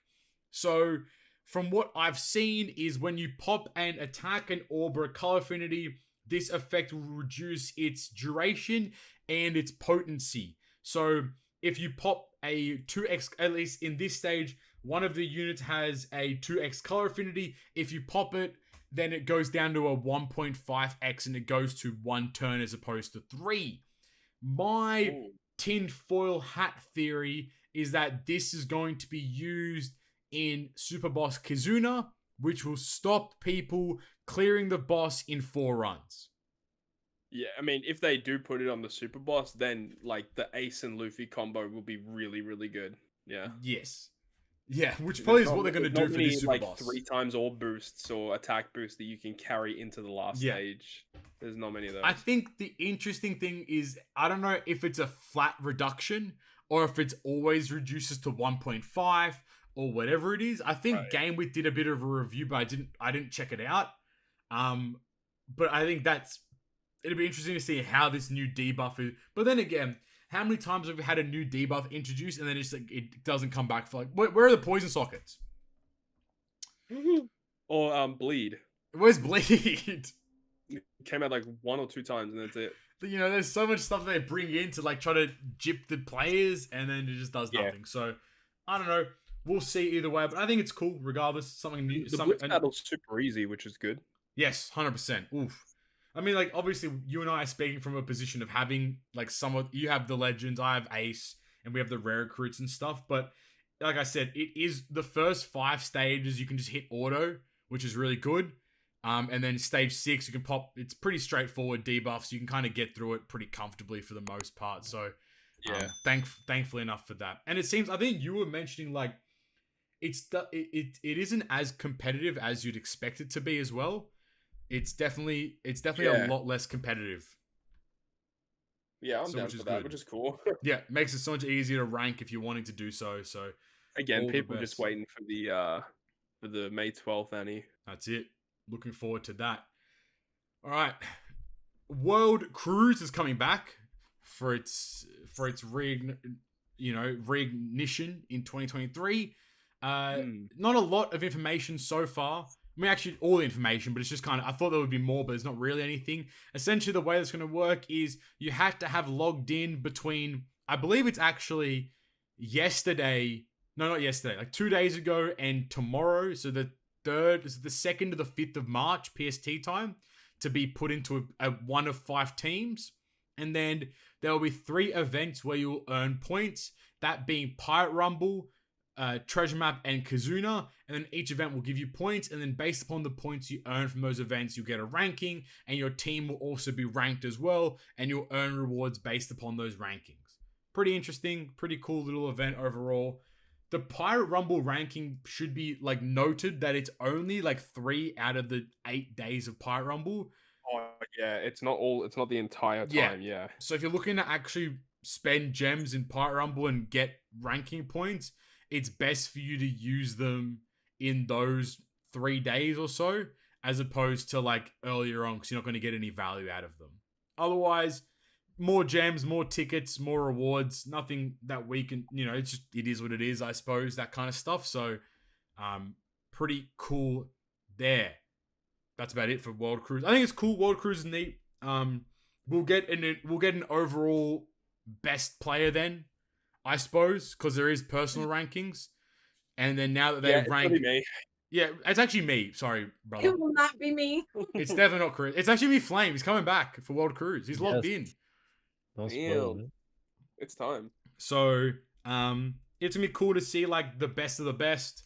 Like this person will be the best player, because that's how this ranking is gonna work, and because Treasure Map, Kizuna, and all that kind of jazz. They're the only things that we have in the game anymore. So, look forward to that in itself. World Cruise, plenty of items and stuff, plenty of rewards. Very happy. One second to last thing is, actually no, before that, new level limit breaks. This is a big one, actually. So, new level limit breaks. I'm not going to read through them because there's a lot. Anything of note, Todd? I think the most notable one that we'll probably see play. I mean, there's 2 probably. I think Pudding's level limit break was actually pretty decent, where they increased her Bind and Despair removal by 1. So if you use the double special, it's like 6 turns instead of 4. Yep. And then also when you use the special to bring the buff back that you've stored, it actually lasts for 2 turns now, which is kind of weird. That's really interesting. Yeah, so you can store like a 4 times attack boost that lasts for 1 turn, but then when you bring it back, it's a 2 turn. 2 turn. Boost. Yeah, interesting. So if if an enemy revives, you can get it to last another turn. So that's kind of cool. So I should say the units that receive level limit breaks were 6+ Capone, 6 and 6+ Koromasaki, 6+ V2 Nami, 6+ Dex Sabo, 6+ Pudding, and 6+ V2 Boa. I mean, at the end of the day, not a lot of these units are going to be used. I don't know. The other one that was kind of cool was Komurasaki, because she now has the special that can change int slots into Wano. Yeah, and her quick variant changes quick into Wano as well, which is really cool. Yep. That's pretty unique. Characters are pretty good. Komurasaki specifically might see some play in the Grand Voyage on the Baratier, as it's an int slasher focus. Oh yeah, that's a good point. And one of the stages, I think, on one of them gives you like a full board of int slots, so you can just use Komurasaki to make board of Wano, Wano, which is yeah. cool. Deck Sabo seemed to get an attack down. 6 turns of attack down removal now, which is good. And he can do a ignite conditional, and then he can he's like an ignite effect or with his captain, or a conditional with his captain or something. And then he actually adds more chain multiplier, I believe. Cool. That's pretty neat. Nothing game changing. How did Boa go? Boa's interesting. More fixed like damage, threshold, yeah, percent damage reduction. The utility is the big thing with her, where if it's like, if there's an enemy that's delayed or inflicted with love, it removes 6 turns of Rainbow Shield and Threshold. 3 turns but otherwise. if there's no delay or love, it's only 3 turns. But then, if you're somehow able to like double special this unit, you can actually get like 9-turn removal of these gimmicks. Oh yeah. And her special, her captain has an effect that says with expansion and everything, like max capped. If you get an attack buff status, it automatically launches her special in the next turn. Wow, okay. That's actually really good. So you can actually trigger it where you can like use her special, which will delay the enemy, and then also remove 3 turns of the buffs. Then use her actual special to remove an additional 6 turns of the buffs. Yeah. And like she has another effect as well. If Luffy's on the crew, you get a delayed conditional burst and stuff. Like she's interesting for sure. That's really cool. Kaporinski, higher attack boost, orbs beneficial. Yeah. If you have 6 characters in the specialist launch, reduces. Okay, that's the same as it always was. Yeah, he really didn't. He didn't get much. Good level limit break. No. It's just bigger numbers, really. He got more. He got 3 turns of cooldown in his captain ability. That's a nice change for sure. Yeah. And he got a higher HP boost. 1.5 as opposed to 1.3. 1.5 to 1.5. Yeah. And a 2.5 attack boost and matching slots with the special. It's pretty good. Yeah. Like it's like nothing exciting. Nami should be a juicer, right? Surely. No, her one was also pretty boring. Really? Because everyone was looking forward to her as being like some mad utility unit as well. Because she did. No, her special is just bigger numbers again. That's a shame. That's actually a shame. Yeah. She got kind of shafted. To his color affinity, if above 90% HP, completely removes the debuff. 2 turn. Yeah, that sucks for Nami. I was expecting like a lot from her, to be honest with you. So, that sucks. Well, that's it. Yeah. For level limit breaks, I suppose that's pretty good. All these units are just very passive. Like, if you, I personally don't agree with spending your posters on any legend. No. So, I mean, none of them. I think I agree with you. I think Pudding could see a lot of play. So shout out Flame. And I mean, like, it's kind of a shame that this Sabo is getting a level limit break because we're going to get a new Legend Sabo anyway. Yeah, exactly. So I don't think this unit will be super useful. Yeah. All right. Moving on. So 2 quick things here. The first one being there is a bounty campaign going on that will be starting. It technically has started, but the rewards will probably be. I believe the way it's going to work is the same way the pirate level campaign worked last year, where it started in around March and we got our rewards before JP anniversary. But essentially, the way this is going to work is depending on your bounty, you will receive a certain amount of red tickets. Yeah. And what I think is the most interesting part of this is they have kind of announced the structure of the next few months in terms of content, and it is very depressing because it's the exact same for March and April. Surprise, surprise. And then May as well. So the way that it's working is that these things, so the monthly Isle, the Grand Party, Pirate Rumble, Treasure Map, and Kizuna will all provide the players with boosted amounts of bounty. So you'll get more bounty. And it's kind of a positive thing in itself because more bounty means higher bounty. It also means more opportunities to get the gems from Chobman missions. Thank you. And more tickets. I guess my first question is that what do you think the threshold will be for to getting all the tickets? It's hard to say. They literally haven't announced shit about this event. We have absolutely no idea. It's just spitballing. I don't know. It's hard. I know that people were kind of briefly talking about it, and it's kind of weird because we are doing it at the same time as Japan, and if they are going by your overall total bounty, then it's kind of unfair because Japan are already so far ahead They're because ahead, they've yep. had the bounty system longer than us. Yep. So if they go by that, that makes sense. It should be how much bounty you've earned during a certain event period, like a certain period of time, Yeah. rather than your total. That would make more sense and would equate it amongst all current players for sure. So that's what I hope it is. I hope we get more information about this, but it is kind of weird because, like, I don't know, just red posters as rewards. I'm kind of pissed off about that because, as we know, these red posters don't have restricted like game mode units like treasure maps, No, Kizuna. they don't. They're just generic reds, which that kind of pisses me off. If they had the limited units in it, then I'd be way more excited. I think they've announced the legends and the tiers as well. I can't find it in the Discord, but I'm just finishing a run of Blitz now to pop it back up. But if I remember correctly, the newest legends were Young Whitebeard and Rayleigh and Gaban, if I remember correctly, were the newest ones you could acquire. Because Ace and Luffy are Anni exclusive, they're not even going to be pullable. Yep. Let me just quickly find it real quick. I do apologize. But I think for me, I personally think it's going to be around 150 mil. That's my guess. Because when you kind of like look at everyone in general, I don't think I think there's like maybe like a couple thousand players, if that are above 150. If you put it at 200, well, then that's a lot of people that aren't getting any rewards at all. Or not all of them, at least. Like, but then you have to compare that to Pirate Level 1000, where that's also like a comparison point as well, right? Like, was Pirate Level 1000 too high of an expectation for people to achieve? Or was it the right amount?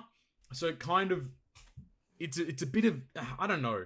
Like, it's going to be interesting how they decide to do it. So the event says it's running from... this information is only from the 26th of Feb to the 25th of March, which I don't think is true. But the newest legends are Rayleigh and Gaban and Whitebeard. You have the new Big Mom, Corazon Law, and Sengoku. And that's in the first batch. That's the interesting part. I don't think they're doing, because remember last time they had like A, B, C, and D. Yeah. This time it's just limited and then non-limited. So limited Sugo, or maybe it's not. Maybe I'm clowning. Maybe this isn't actually the information. This is just the ticket information for what legends are pullable this month from tickets. That's what I thought you My were talking apologies. About. It's not. It won't be exactly. Yeah. Either way, I do think that the newest legends will be Rayleigh and then Rayleigh, Gaban, and Whitebeard. I don't think they're going to go any further than that. Probably not, at least. Or maybe they might introduce the end of March batch. Could be potential as well. But I don't know. I just think that... I think I'd prefer what you said in the amount of bounty you earn during that period of time will determine the rewards you get. But then again, I don't think that's going to be the case. I think it's going to be what your total bounty is at the current point in time. Yeah, that makes sense. Which is kind of a shame in itself. Well, again, we don't have any info about this at all, so we just have to wait and see. Yeah, so, I mean, fingers crossed it's still good regardless. I mean, it's free tickets, so I guess that's a positive in itself. But at the same time, I think that maybe something else needs to be introduced in that regard. All right, last but not least, we have the new Pirate Rumble rare recruits of Bluejam and Porchemy. Ew. These goobers. Hey, I heard you want Powerhouse and Driven support, so I made more Pirate Rumble rare recruits, the Powerhouse Driven support. I don't even know what to say. How do you do this shit? In what world do you release like Free Spirit, Shooter, Fighter, and units in the anniversary month, be like, oh, by the way, let's release powerhouse and driven Power Rumble rare recruits. Yeah, it makes zero sense at all, and I don't understand it. I really hate it. These units are pretty decent though. Like on initial read, I was kind of like underwhelmed, but after really thinking about how like these units kind of work, I think they're actually pretty good, all things considered. But yeah, I don't like the fact of like what they do. They're kind of annoying. They always got to find a way to sneak powerhouse in. They do. They really do. They really always do. Right. I don't know what the obsession is, but Porchemy is level 5 HP, speed, and defense up to powerhouse characters. That's his ability, and his special is 4k fixed damage to 2 enemies with the highest HP 2 times. That's pretty good, I suppose. And Bluejam is defense and HP up to driven, and then for the first 50 seconds inflicts defense down level 5 to all enemies. And his special is 100% chance to inflict half defense to all enemies in a medium sideways range for 10 seconds. Deals 2.3x attack in damage to all enemies in a large sideways range. Then after the first 50 seconds, 80% chance to inflict action bind to all enemies in a large sideways range for 7 seconds. So I'd say Bluejam's maybe more desirable than Porchemy. Yeah, I would agree. I mean, they're both kind of negligible. Unless if they're just trying to find ways to make Quick harder to beat for Dex teams, because like currently Dex teams just absolutely destroy Quick. Yeah. So maybe it's a way to make Quick a little bit more viable, I guess. Mm-hmm. Maybe. I don't know. I don't know either. Yeah, it doesn't make much sense. All right. That's it though, I think. I don't think we've missed anything there, thankfully enough. Well, until we get more content. That's it. We just got to wait. In other news, we have the TM silhouette that has existed now. It is most likely Fujitora, which is going to make sense for TM Sabo or some sort of Legend Sabo releasing during Treasure Map time. But the question is, though, if they are going to do a Sabo, is it going to be Dressrosa or Reverie? Because both actually make sense here. Dressrosa. That's the one I would think as well. Dressrosa. Yeah, 100%. Could be either. That one goes out to Flame as well, because Flame's been asked for Dressrosa for bad time, so it's actually his favorite. After so much Wano, I would be happy to go back to Dressrosa. Yeah, Reverie would be fucking awesome, but I don't think it's the case. Yeah, I agree. New Metal Exchange is out and about. We have our first ever 600 metal tier with Super Tandem Law, which is just fucking crazy. 59 multis or 55 multis to get a copy of Law from the medals is too much. That's so many. And then you have the 400 medal tier, Brooke, Bonnie, and versus Ace versus Akainu, sorry. At the 250 tier, you have Nami and Carrot, V2 Nami, sorry. And at the 150 tier, you have Robin and Usopp. In the new 100 medal tier, you have TM Garp, TM Rare Recruit Garp, which is actually a pretty good support for Ace. You have TM Rare Recruit Kuma and TM Rare Recruit Ivankov. In the special characters, you have, I think they're Valentine's Day, or no, they're White's Day. They're White's Day, Cavendish, and Sanji. There's a few new rare recruits have been added. So like Sober Mask, Pudding, Kuma, Crocus, and Nami, I believe, have all been added to the rare recruit, the powerful support effect characters, which I think is kind of cringe. But anyway, we have the return of World Clash units. You can finally pick them up from the metal tier, and they are available permanently, which is actually really freaking cool. Kind of makes sense because we got like a world cruise happening right now. So the World Clash, Akainu, Luffy, and Blackbeard are all back at 100 medals. I believe the Blackbeard is still pretty good. Yeah, the Blackbeard and the Sakazuki are like pretty usable. The Luffy, not so much. So make sure you pick those up. I mean, to be fair, they are available permanently, so you don't necessarily have to pick them up immediately. But I mean, I think it's really cool that the World Journey and the World Clash, and I just hope that they start bringing limited rare recruits into the mix now, and not just like TM rare recruits. I hope that Kizuna rare recruits get put in, and TM rare recruits and limited rare recruits and like previous boosters from blitzes all constantly get added back in. So Metal Exchange sometimes may be good, sometimes may be shit, you know. So take it with a grain of salt as per usual. The second to last point here is the comeback campaign. Woo! This has not been changed since the last time they ran it. So this is based upon, for some reason, 32,000 players returning. I don't know why they wouldn't have just made it 30,000, but 32,000 exactly. And you just get a bunch of really shitty rewards. So, cool. It's free gems, and it's like, was it 18 gems? 20 gems, sorry. 20 gems, some tea time homies, some attack up candy, some ultimate bonds, and then a red ticket. If we get 32,000 people returning. I think we're halfway off at 15k recently, so we'll see how we go from there. And the final actual interesting point is we are having our first maintenance that is specifically specified for the data migration or the data problem that occurred in December 16th. Yeah, about time. So this is the first of probably many. It's going to be a 7-hour maintenance. So look forward to that in that period of time there. I have a question. Go for it, sir.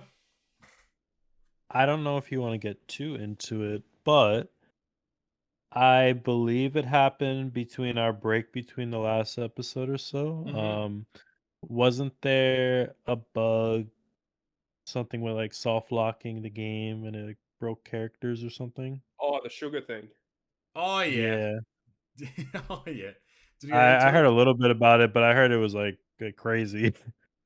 Essentially, any character that requires you to select one of your crew members to do something, whether it be Sugar, Toki, Super Tandem Sengoku, if you have a character that does that, but you had a support character that attached to that unit that was like an activatable support, like when you use this character special, provide X buff or remove X buff or whatever, if you have one of those supports attached to a unit that is with a special that selects a crew member, it doesn't let you select a member at all. And what happens?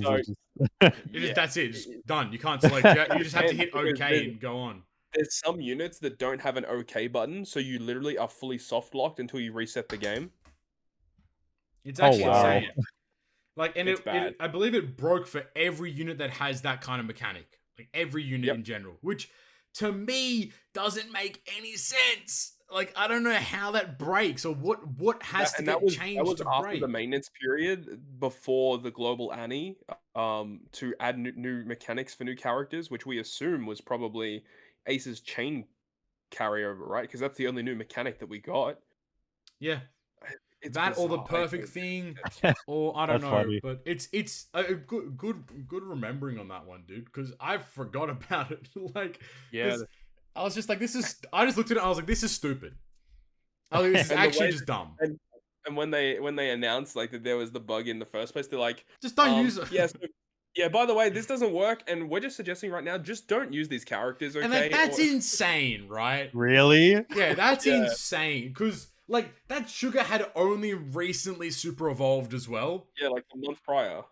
Like, I get that people can be, oh, we'll just don't bring a support as well. But it's like, Sugar with that cerebral chopper support is a very good combination.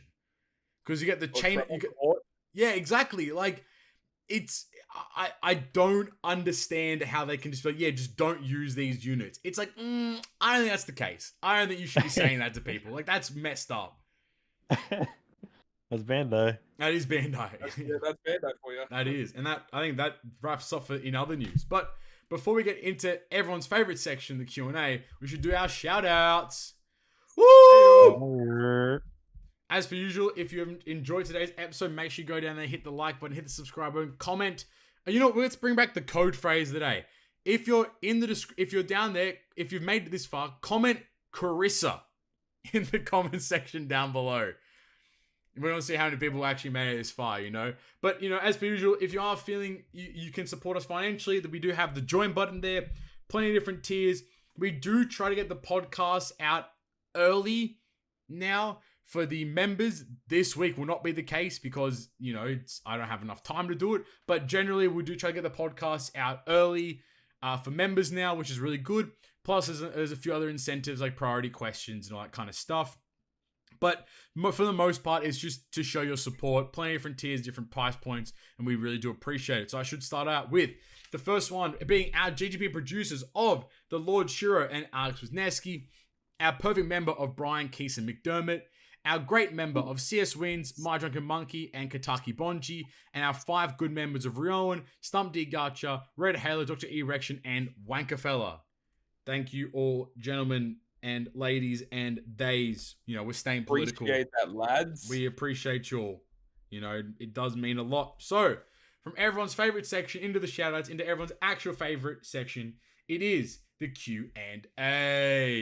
Q&A. As per usual, if you want to send us in some questions, you can do that via Twitter at GGP Podcast or our YouTube community tab. The first question coming in from Red Halo. He says, hey guys, the two-parter for you. Is there any legend that could release right before Anni that would make you pull? And the second part is, who are your top 3 most wanted 6+s this year? What are you vibing? If there was... Wano Law. Wait, what? A third Wano Law? A third one? Oh, no. Another one. She was answering the second question to that. Oh, okay. Oh, you want Wano Law super... It's too early! If they release a Katakuri before New Year's, I'm pulling. That's fair. Super Tandem Katakuri as well. Oh. Or if it's another like really good buff for shooters, that might make me pull. Yeah. I don't think there is a specific character that could release that would make me pull at this point in time. I don't think so. Yeah, I don't know. Yeah, I don't think there is for me. I think it's just I'll pull if the unit's good. That's about it. If we go back to last year, right? Last year before Anni, they did that really shitty Big Mom, but they did the EXP Marco. Yeah, the classy Marco, which is insane. So that definitely would have baited people. It's like, oh my god, I can now get even more EXP. And that was also just before the red ticket event had ended, so people could pull him and then get more EXP to get to level 1000 as well. So there was that's they timed it really well in that regard. Are they going to do something that can give you more bounty? A new buggy, a new like legend buggy that like if you complete a quest with him, you earn bounty or some shit. That would be nuts. What about 6+s though? So no 6+s. Yeah, 6+s. Yeah, I mean. What Carissa said? Carissa said Wano Law. I would love to see one. That final tap law would go fucking crazy. I think because that unit already is incredible. Like him getting buffed would be nasty. I think I would love that. I think V2 Shanks, like has to be, right? Yeah, soon, 100%. But like I think that his a V2 Shanks. I mean, at this point, like dual units are on the cards now. So like Whitebeard Marco. Like, Sanji Judge could be insane. Like, Luffy Law. Luffy Law is going to be so good, dude. It's going to be so good. They're going to be insane. I can already feel it. Let's get that 6+ Kaido. V1 Kaido 6+?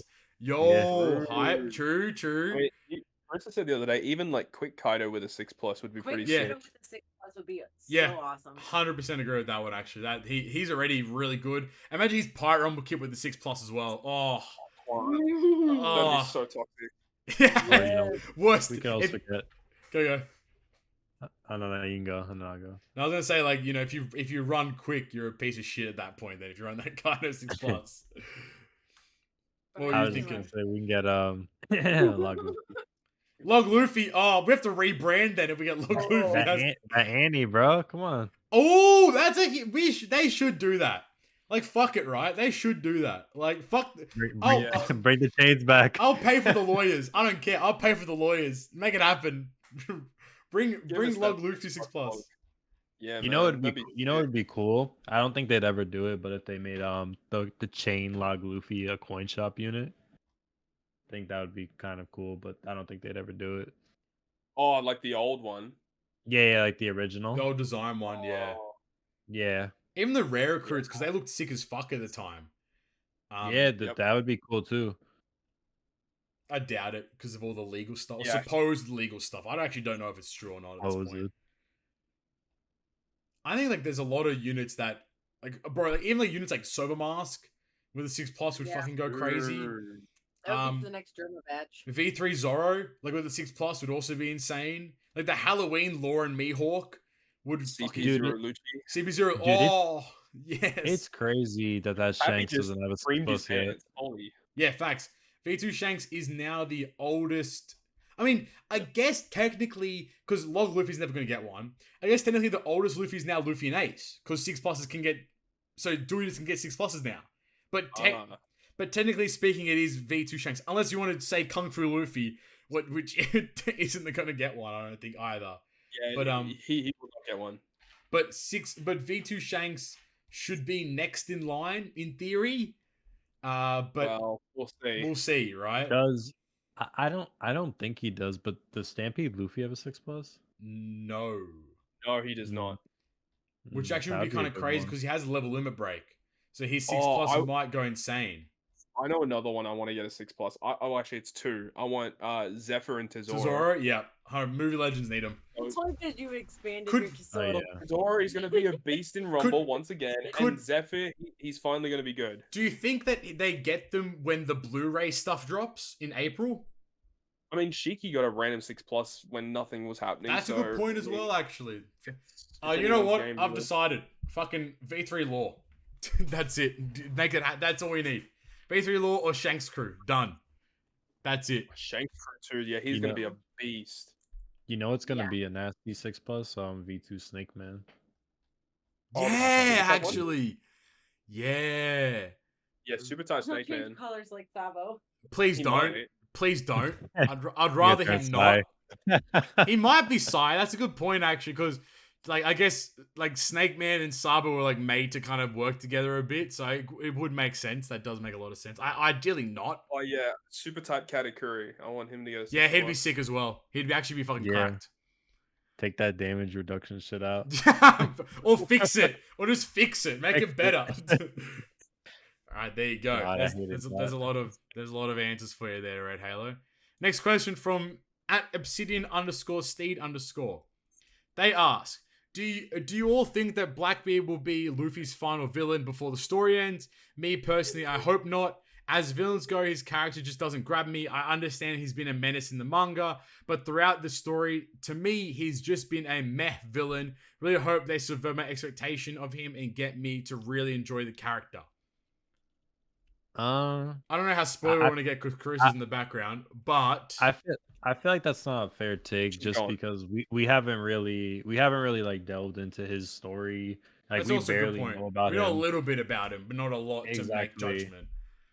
But I don't know. Like I always felt like Sabo may either take him on or Kainu personally. I don't, just from like the direction One Piece is going, I don't know who's going to be the final villain. Well, now that we have all these like big fights going on, who knows who wins these fights as well, right? Like any of them could fit as a final villain, really. Yeah, like anyone could be. I think thematically, Sabo taking out Blackbeard makes a lot of sense as well. Like it just makes sense. Him taking out a Kainu could also make sense. Also makes a lot of sense too as well. So you said Carissa left, right? Yeah, she's gone. Okay, I was gonna say, well, Blackbeard's already cleared by law, right? So we're good. I don't know, actually. We cut back, and then he's in Law's in a jail cell. That's my guess is that Law is gonna like, because they said winner takes all, but there's no shot Oda fucking kills one of them, right? You ready for the cutback when Blackbeard hits the room? I'll drop One Piece. On God, I will drop One Piece. There's no shot. I'll drop it. Like it doesn't really make a lot of sense. Like because, like I feel like the way that Blackbeard is as a character and his crewmates, like there's no way that he would imprison Law, right? Unless if he wants to use him as a bargaining chip. Yeah, That'd be the only way. But like, what do you? And considering what his devil fruit is, there's no way that he would just like, oh, I'm just gonna keep him alive on the side. Like Blackbeard would be the type of guy to kill him straight away to get that fruit. I So think. Yeah, unless if Law can get away, I think Garp's pulling up. And he is. And I think pretty sure. the mantle is that because I think the way that Otter's kind of done it, and this is like my tinfoil hat, is that like Garp is pulling up, and the fact that Blackbeard was afraid of Rayleigh just based upon the name alone, I feel like Blackbeard has a debuff to himself where like depending on the stature of the person, he kind of gets paralyzed and can't fight. So if Garp pulls up, yeah, he's a massive pussy. So if Garp pulls up, I feel like he might flee, and then in turn Law gets saved based upon Sengoku and his whole conversation about Corazon and the will of D, blah, blah, blah, blah, kind of stuff. So I expect that confrontation, like with Blackbeard / Garp stuff, to be like the kind of like reintroduction of Kuzan and the whole sword stuff.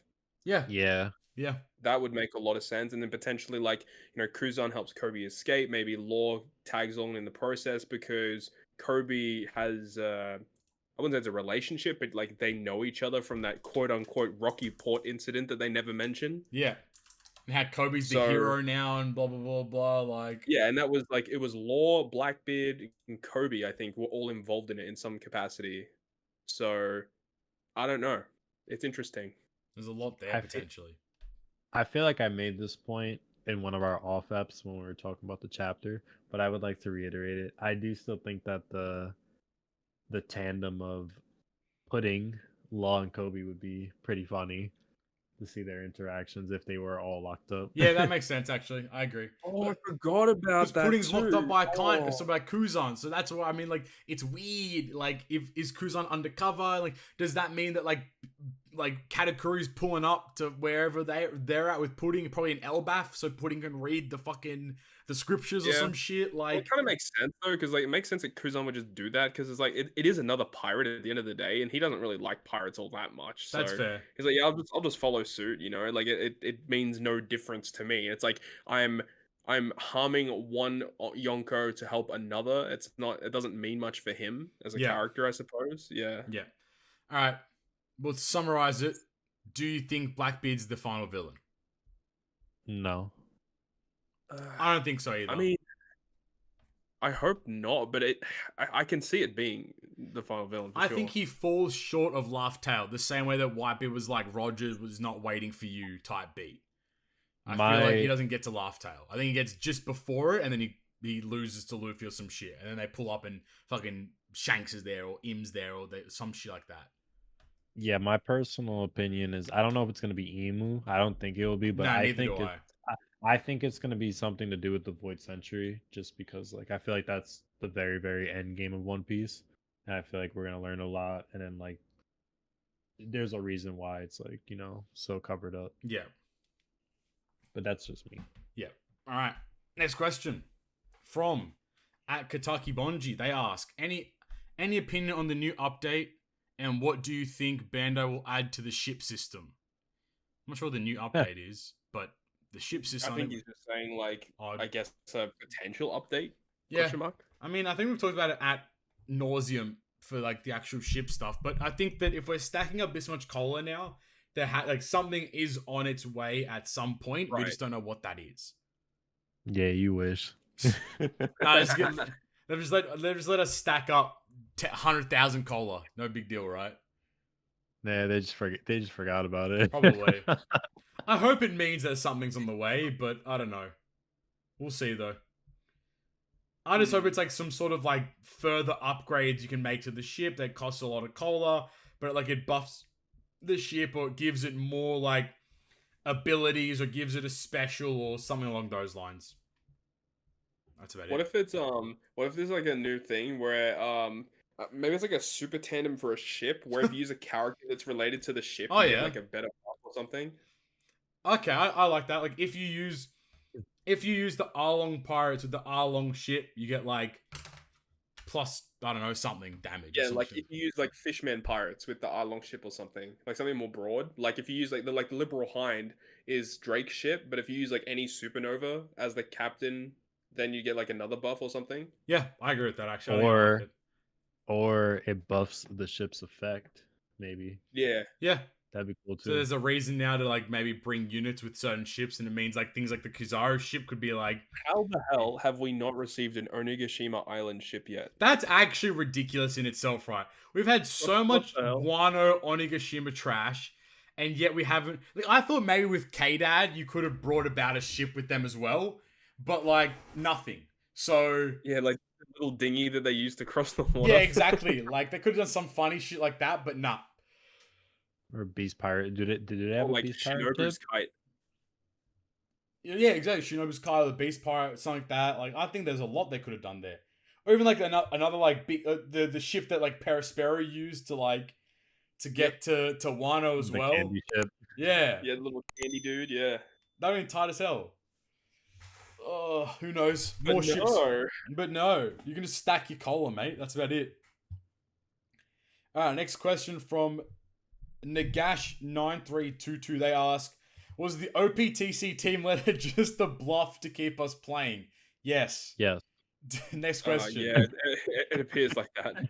No, I think that the only benefit that letter has is about talking about the new game mode that'll come at some point. That's about it. Otherwise, the answer is yes, unfortunately enough. I just hope we get something soon because it's been quite a Long while time, and we have heard 6 nothing. months almost. So, Yeah.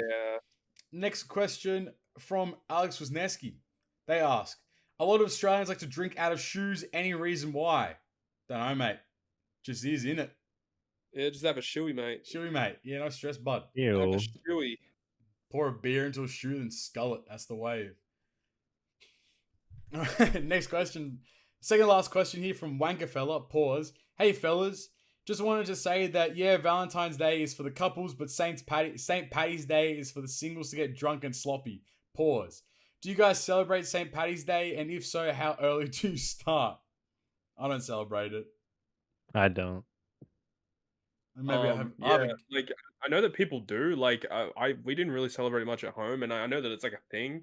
Like apparently people around Carissa's place all celebrate it, which is like it's cool, but yeah, I've never been one to celebrate it. I guess it's the personally. day to just get drunk, I suppose. I don't know. Yeah, I mean, Well, it's isn't more that for every day? virus, Yeah. so. And then the next part of the question on the OPTC side, do you guys? Oh, we didn't talk about the Grand Party update. No, I don't give a shit anyway. How do you guys see the meta going from Grand Party now with the? There you go. He's talking about himself with the Grand Party now with the 111 strat patched essentially. And who would your top 3 party leaders be? I personally think 6+ Uta is slept on as a party leader. I agree with that. I think it's Roger, Whitebeard, Uta, and then Roger himself.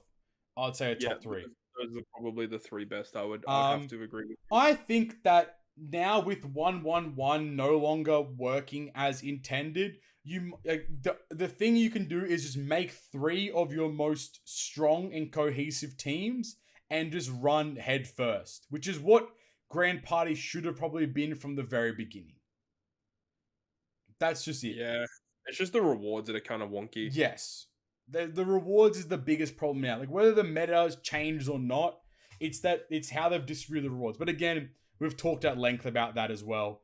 But I think just make your strongest teams, run head first, and just do it like that. Like if your teams are good and are cohesive and align well to your leader, you're gonna win every match you play, more or less. So easy money there. And finally, as per usual, from Cody, CS Wins. He asks, hey fellas, as always, thank you for the work that you do. Hope you all had fun Annie's landing the new characters in 1 or 2 pools. Yeah, that's cap. I've got a food question that I'm dying to get your input on. Nutella, yay or nay? Personally, I feel it's insanely overrated. Well, this is where we part ways with Cody as our final questioner. Yeah, Because exactly. he is fucking wrong. He's just wrong. Nutella is top tier. Nutella is so fucking goated. Are you kidding me? Yep. How can you say it's overrated? It is the quintessential spread. It's better than peanut butter. It just is. When she That's asked me good. to spread her on the sheets, I pull out the Nutella. That's what I'm Hey, saying. yo. Nutella Why? is just insane. Like I don't know, man. We have to have maybe a meeting about this kind of. You might not be the guy we all thought you were. You know, the Yeah, stand-up that's guy. L take. How's your kid gonna respect you if you don't? Okay, I'll stop there. Yeah, we'll talk about the Nutella question and how Cody now is no longer the final question because he doesn't like Nutella. Yeah, he's gone. There we go. Apologies for the lack of questions / other stuff lately. Unfortunately, we're flat out getting stuff ready ahead of the little fella coming along. Much love as always, gents. Your boy Cody in Canada. Thank you, Cody, and all the best for your son, who will be named Pierre, aka after me, because I'm the best. All the best. Enjoy that. Thank you for that last question. It's always good to have that. But that wraps us up. Another solid 2-hour potty for the gang. I just want to preface this by saying thank you all for continuing and supporting us for this long. But if you have enjoyed today's episode, make sure you go down there, hit the like, hit the subscribe, comment Carissa if you made it this far, and also join if you can. Lots of financial different tiers there for you to support us at. While you're in the description, go to our Linktree link. That is linktr.ee/Good Great Perfect. You can find us on a bunch of social media platforms, being Twitter at GTP Podcast. You can find us on anchor.fm/Good Great Perfect. We can also find us on the audio only platforms, the main ones being Spotify, Apple Podcasts, and Google Podcasts as well. If you enjoyed us today as host, you can go into the description and find all of our social medias. Make sure you go like, subscribe, give money, I don't know, do all that kind of cool stuff on all of our social medias. We do greatly appreciate it. But with that being said, I've been Captain Poppy, Flame, Todd, and Carissa. Thank you for listening to our episode. Talk to you guys next time. Peace. Bye. Bye. Bye.